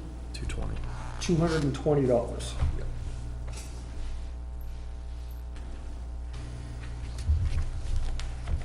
So A and B basically keeps it the same. Yeah, A and B, yeah. I mean, we're talking pennies, a couple bucks, yep.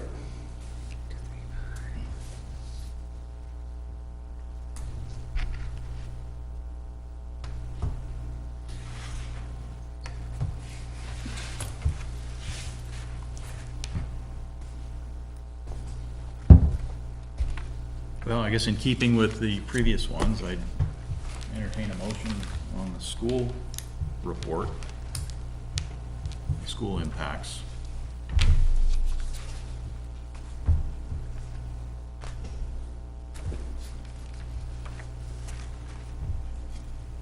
But the long and short of things is that the school has not used any of their impact fees that have been collected, and they have no legitimate plans to use any as of right now. True. I think in the past 6 months, they've realized that and are now, I mean, it appears that they've been more engaged in trying to understand how to use those funds. Those funds are still available for them until a certain 6-year, I think it's 6 years. Yeah. And at that point, if after 6 years, there is the potential that that money goes back to the current homeowner of that lot. So, doing the math, if you approve the 344 for the rec, 800, I'm just basing it on single family, 800 for the fire department. If we go with Bruce's option A, that would increase the impact fee by $492 to a total of $5,379. If you go with model C and D, that reduces the impact fee, the current impact fee to, by $380 to $4,507. No, the increase is more than that. What? You said it was increases by 400? 492, yeah, because I took 4235 plus 800 plus 344. Comes out to 5,379. And what's the current impact fee total? 4,887. Well, we're adding the 344, that's 344, and then we're adding another 100 and, 400, I thought, from, no, right now it's 667 for the fire, and we're going to 800. 100. So, yeah. oh, what's in the, do you have this, on the modulars and the CIP, what amount that they? Their CAP request is for a total of $250,000, and that is to design, purchase, and equip. So they couldn't use the impact fee for the full 250 because we can't buy desks and chalkboards, and, well, nobody uses chalkboards anymore. I'm old. I remember. they could use a big chunk of what they already Absolutely, have pretty yeah. quickly. I mean, what they have now could almost cover, Cover the because modular. they've got like 210, and we've collected maybe another half a dozen since I looked at the last figure, so. If I remember correctly, the reason that the modulars didn't go on the ballot this year was because they were waiting for changes in the RSA. Wait to see about the full full-day day kindergarten. kindergarten, which has been approved and is partially funded. Right. Yeah, so there's gonna be grant money from the state, or I don't know if it's grant money, but the state educational money.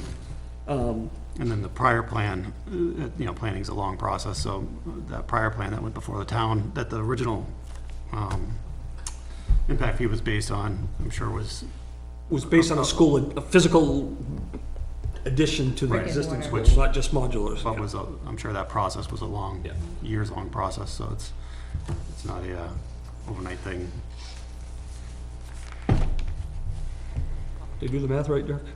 You check, okay. So I'd like to say that I think that, I mean, clearly we want to see a little bit more direction in terms of how the impact fees could be utilized. But I know in previous meetings and there's options out here of just zeroing out. But I mean, Which we pretty much ruled out last Okay. meeting, yeah. I just want to make sure that we're taking that off the table entirely. I know we have a motion out that I don't think is seconded yet. No, there is no motion. No motion. Oh, okay. I was hoping you were gonna get to that. So if we kept the school, if the school impact fee stayed the same, what it is now, 4,220, the impact fee would be 5,364. So you're talking it literally There's $10 in difference. $15. Compared to if you go with option A and B. Yeah. Or B, I should say. But if we went with Model C on the school, which is about 900 less, Yeah. for, at least for the single. Based on the other amounts, we'd be down around 45. Or the other option is on that chart, Bruce said, if you do the averages, you know, it's, I would, okay, yeah, I mean, that's, Yes. so here's kind of some of my thinking. So Model C, it's a single family detached, is 3363. Right. The attached and the average is 3799. On the multifamily, the Model C, it's 2456 versus average 2377. And on a manufactured home, it's on Model C, it's 1743, and the average is 2009. now, and you'll notice on the chart, there's no commercial rate. That commercial rate would be what the fire department was. It'd be the 30s, what do we do, 36 cents? Yeah, 35 cents, so.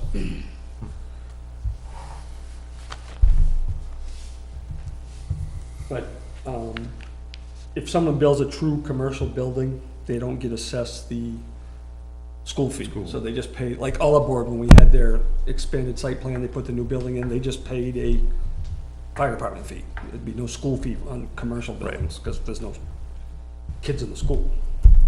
At All Aboard, there's lots of kids there. Well, yeah. That example, Paul. Let me rephrase that, Dirk.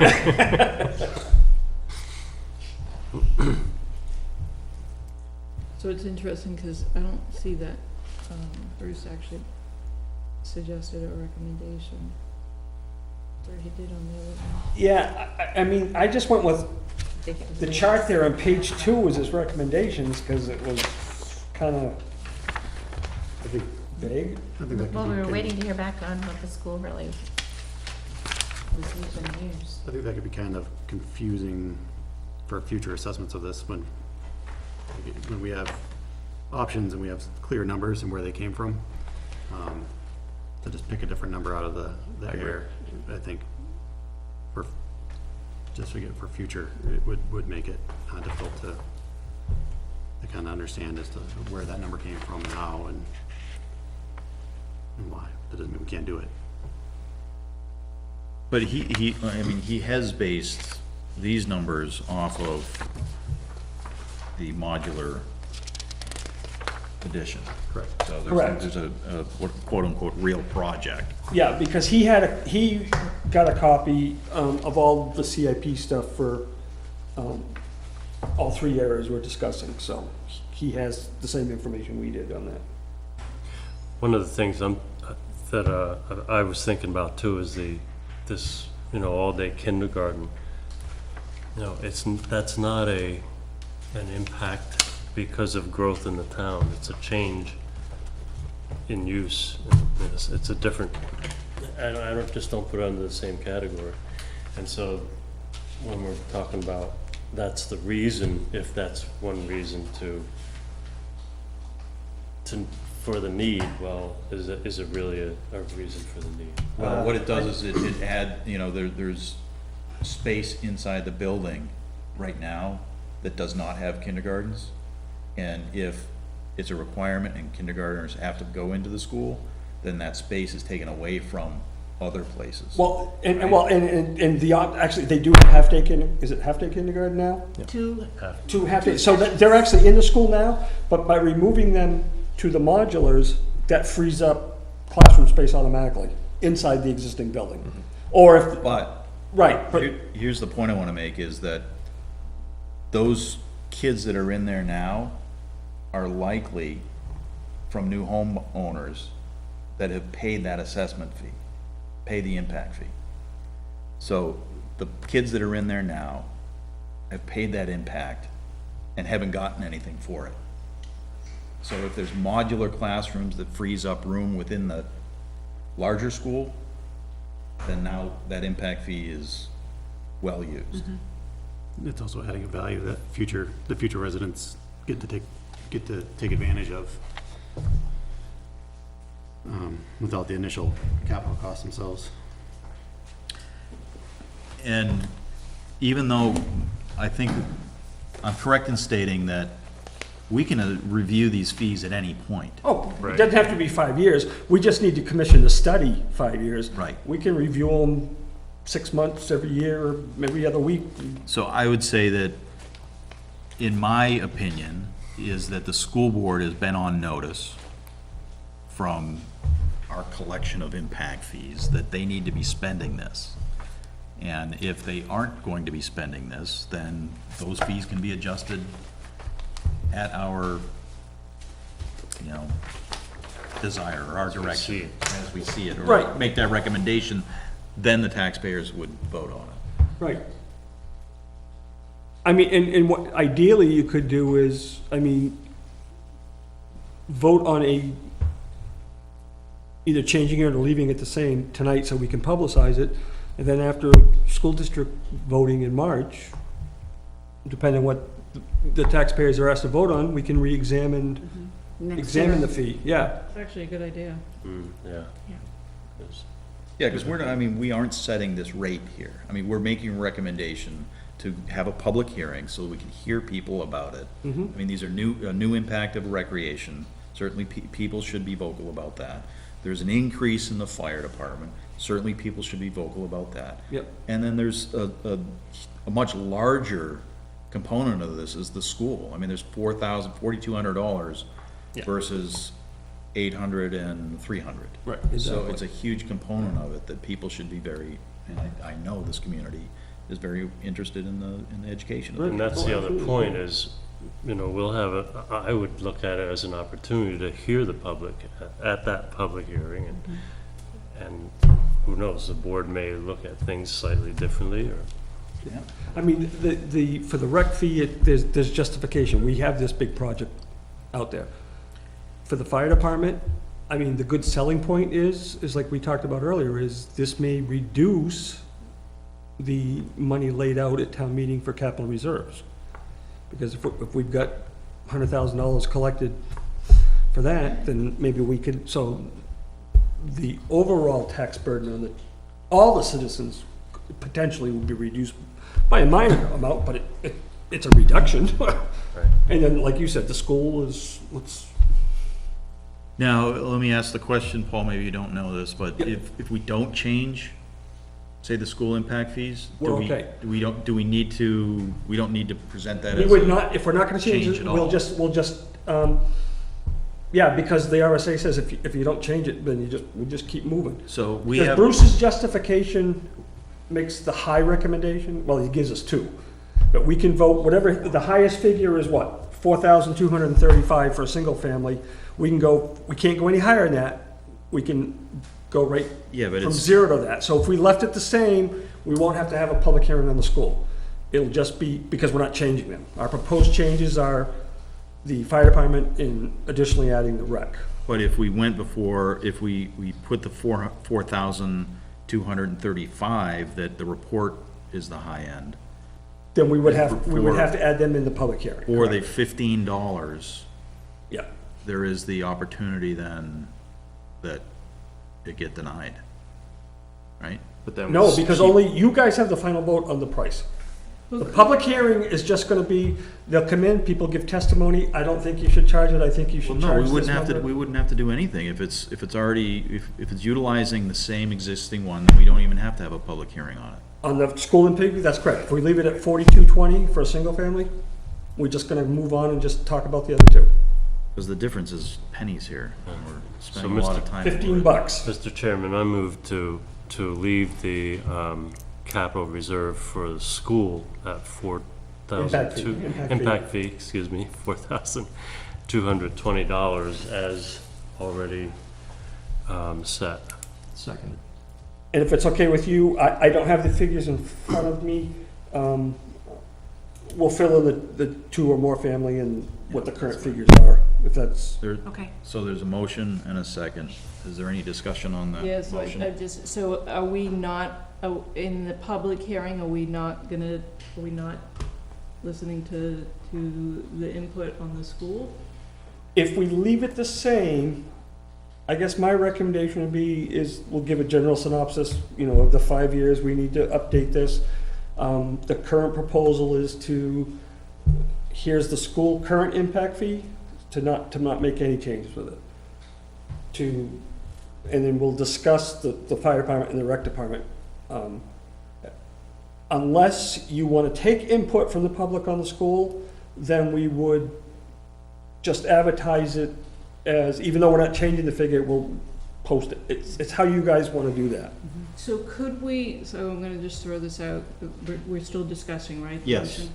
So the motion was to stay status quo, but if that motion was retracted and another motion made to go on Model C, which is lower, public hearing is taken, but no formal vote is made on what that impact fee will be until after the So after. election. No. We do that. Oh, well, Because we're still within the time frame right, yeah, looking at. yep. So if you post, like you said, what did you say, C? I said C. Yeah, so if we go with option C for the school impact fee, you can, that way it opens the discussion for the public.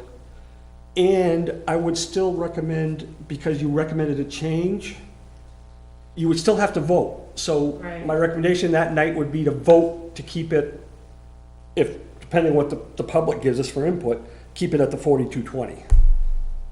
Yeah, this, So even though we're making these recommendations, But if we keep it at the 4220, then are we keeping it at 4220 for the next? until the next time we review it. Can we propose that we review it next year? Can't we? we can review it at any time. You can. I mean, to Right. We put can- this we into can the review it at discussion any and, time. Yeah. I would, Yeah. But would we I'd need, propose that as would we well. need Yeah. a study again? No, With no, the we're study- only required by law every 5 years. This study is good for 5 years. Okay. So come after elections in March, the most we could raise it to was 4235 if we went with option A. So we could go, so going on the motion that we don't change the school. So we're basically staying in that, was your motion that we just go with it and that we review in March or April? Or was your motion we just go with it? There was no motion, the motion on the Was table just is we go just with to, Just that go with it. we go with the current set rate.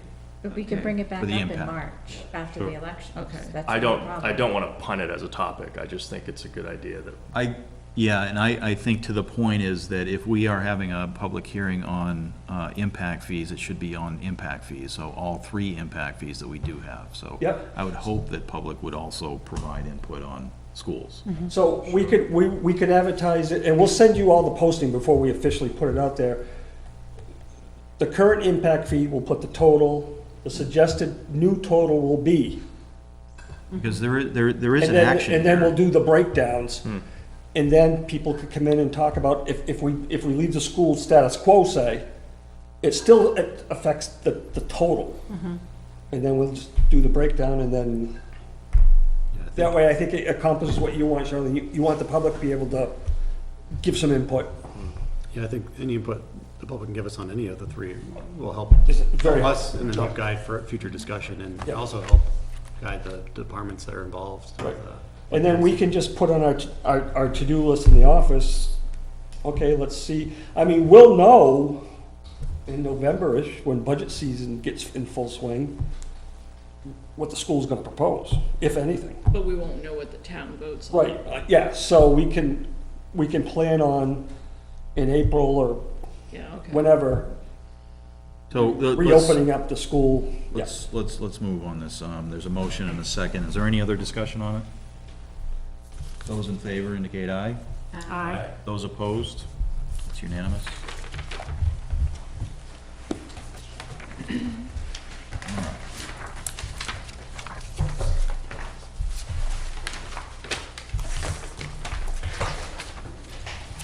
And I think, I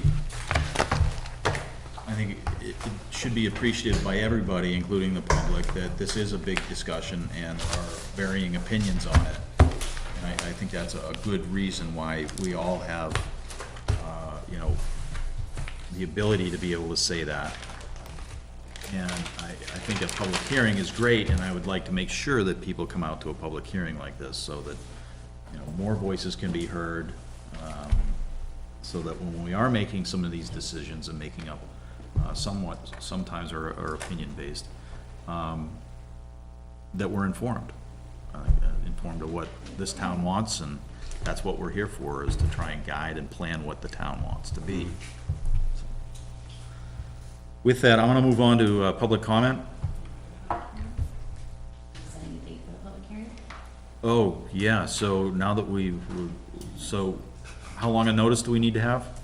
At least 2 weeks, but I don't recommend doing it on the 26th. No, let's, Because we'll talk about 26 later, we'll have some things coming up that night. We should probably do it in September.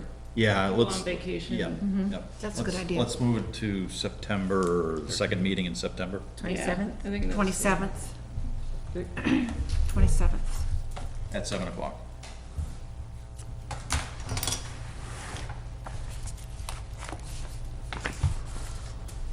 All right, now we're on to public comment.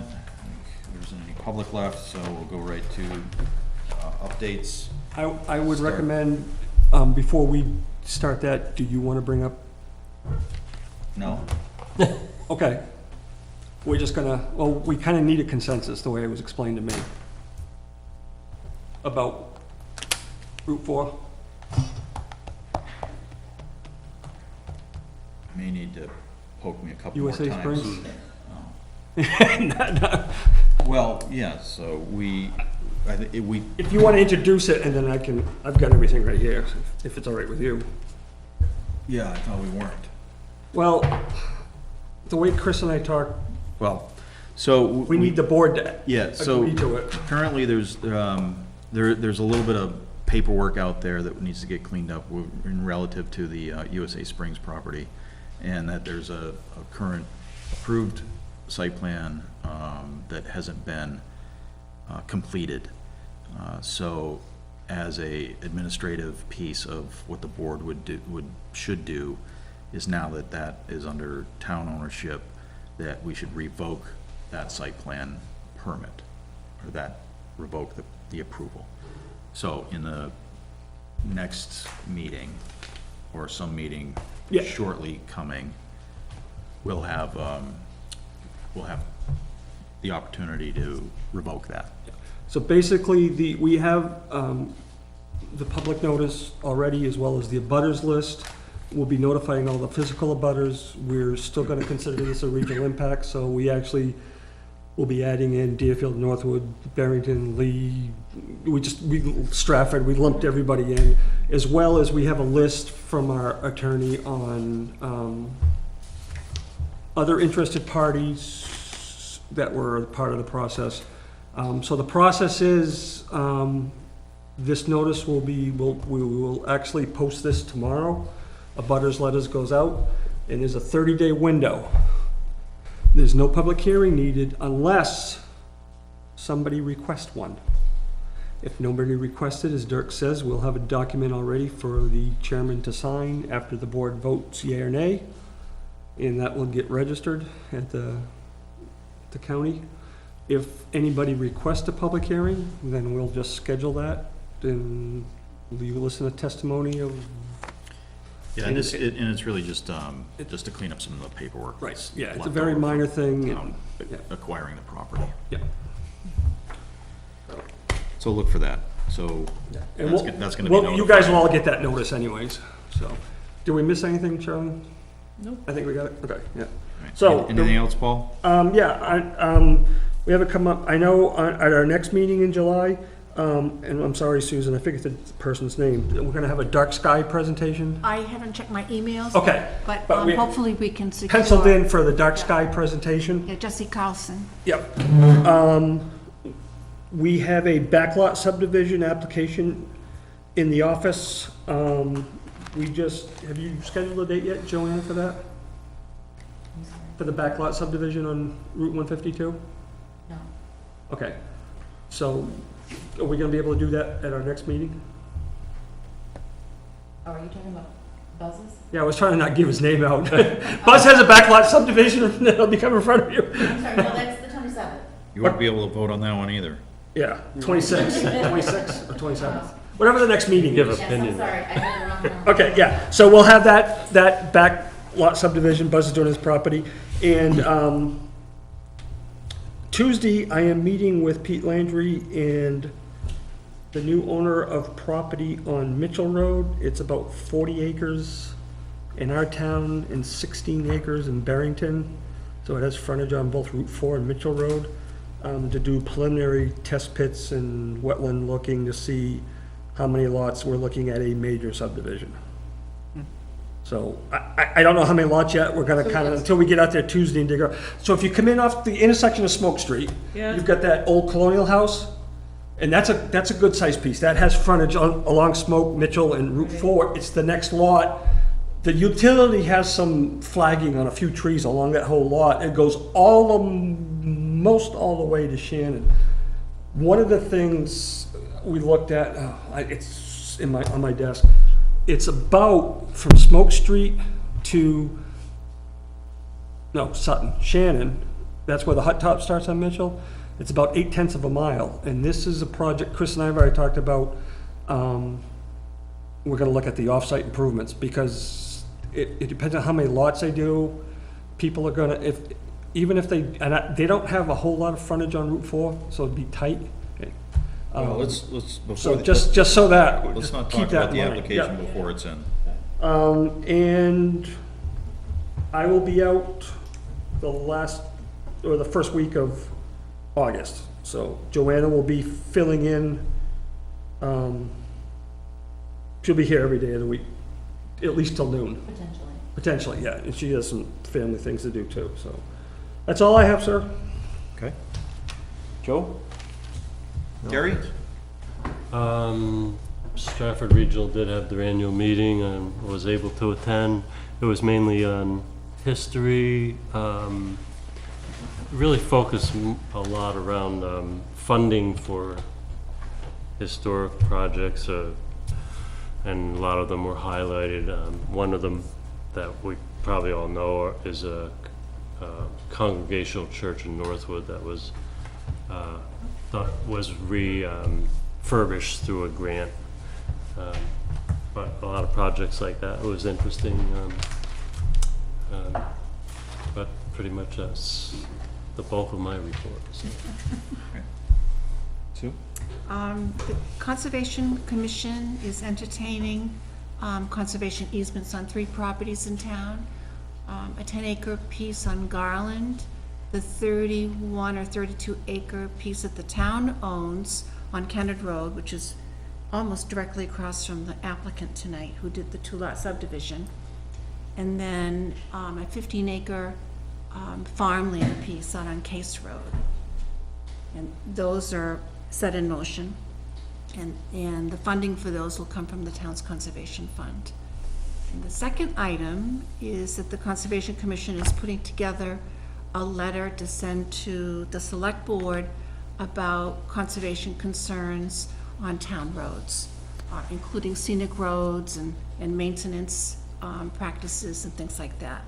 And I recommended that a copy be sent to the Transportation Committee on the Planning Board, so everybody will be on the same page on that. Great. And with that, are you done? I'm done. Okay. Are you I guess it could have been a little bit more polite, but I pass the baton. it's past 9 o'clock, so. I also just want to touch on the transportation subcommittee, and I think we're calling it now this transportation subcommittee because it's kind of multimodal between cars and pedestrians and maybe bicycles, so I think we're going to lose the roads committee. But I attended a meeting up at New Hampshire DOT. FHWA, Federal Highway Administration, put out a newer guideline for small town and rural multimodal networks. And this is a manual that's kind of guided or geared specifically to small towns. Most of the other FHWA publications are always, you know, highway or very urban areas. So this one has some good ideas in it, and it's how to implement bicycle lanes in rural areas and increase safety of pedestrians in rural areas where you don't have a lot of the curbing and the signalization of intersections. So I grabbed an extra copy. I'll leave it with the planning board. They can have that. What's the name of it again? It is the Small Town and Rural Multimodal Networks. Okay, thank you. I was wondering where you pulled that word out of today. Yeah, it's STAR. That's kind of what people are calling it. Yeah. It's a STAR.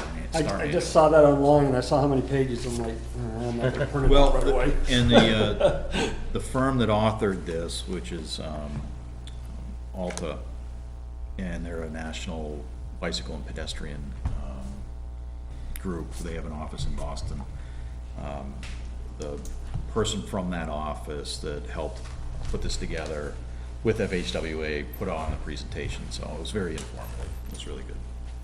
I'd like to borrow that, but I won't have time until next Monday, if somebody else wants to take a look at it Okay. before.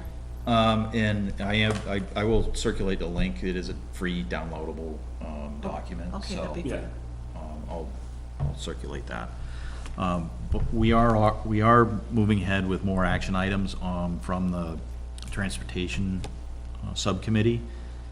We are, I think, really focusing somewhat on the scenic roads and the gravel roads, the less traveled roads in our town, but not losing some of those key elements that, meaning connection points between A and B, that might be for bicycles and pedestrians.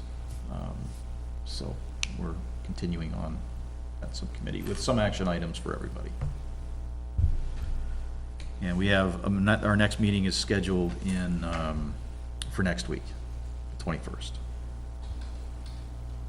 That's all I have. And for me, I don't have any updates. I just have something we should probably try to remember procedurally, that if we do conditional approvals or things like that, we should try to make sure to set a timeline on those. I think we have had a few that still have things outstanding, and I don't know how much push we have on it with where we don't have a specific date set into the thing. So in our motions, if we can add to them for consistency, you know, a little bit of length and just add a date to those conditions going forward. So I don't know if folks have seen, but we've now posted a new position for Public Works Director. So I think I had told you all that John Fernald is retiring. Don at the Recycle Center, Don Sinfo, he also is retiring. So it's something that has been talked about, that maybe at some point in time a Public Works kind of combining the Recycle Center and Highway Department. So that's been, I guess, talked about even before my time on the board. So with both kind of the leads in both of those departments, it seemed like the most appropriate time to do it. So that's a job that's posted, and probably will expand as we start, Marston comes on board, and so it will probably become more than just Recycle Center and Highway Department as the town has grown.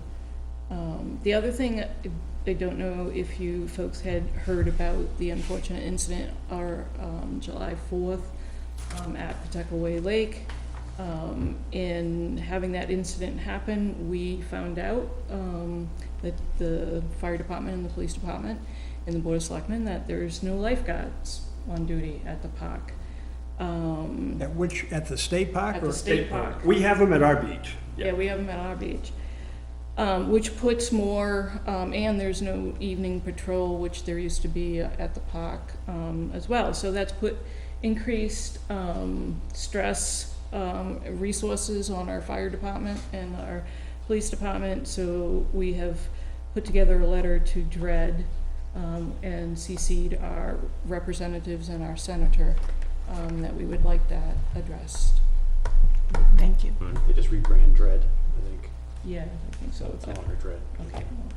And then with the public works position, is that is that gonna be something that requires a town vote or anything? Because I know there was confusion on the road agent where, like the vote. Yeah, so I mean, Chris looked into it and it's kind, it doesn't seem like we That's not one that falls under need that. to do that, yeah, because we did talk about that and,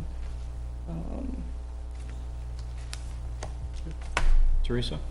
so cast your net far and wide within your network, that's what we're looking for someone with, so. Point of clarification, our next transportation committee meeting is the 19th, not the 21st. Couple weeks. No, next week. Oh, next week. Did I say next week? You said Yes, next you week. did. You did, but you said the See, this is 20th. why I try and get meetings over with before 9. You said the 21st, and I parked Okay. it because it's going to be first. I'll be there. Buzz? I'm all set. Motion to adjourn? Minutes? Oh my gosh. We'll make it fast. I move that we accept the minutes of June 14th, 2017. As Second. amended. Not today, right? Right. June 14th, she said. June 14th, 2017. Today's Oh, July June. 12th. Sorry, It's after 9. Or coffee. sorry, it's catchy. I was thrown off because I was looking at the agenda and that wasn't Sue one of the dates. motion, Teresa second. Those in favor? Aye. I abstain. I will abstain because clearly I'm not of sound mind. I move we adjourn. But serious, I didn't, Is that grounds for that? Table, those in favor? Aye. We're adjourned.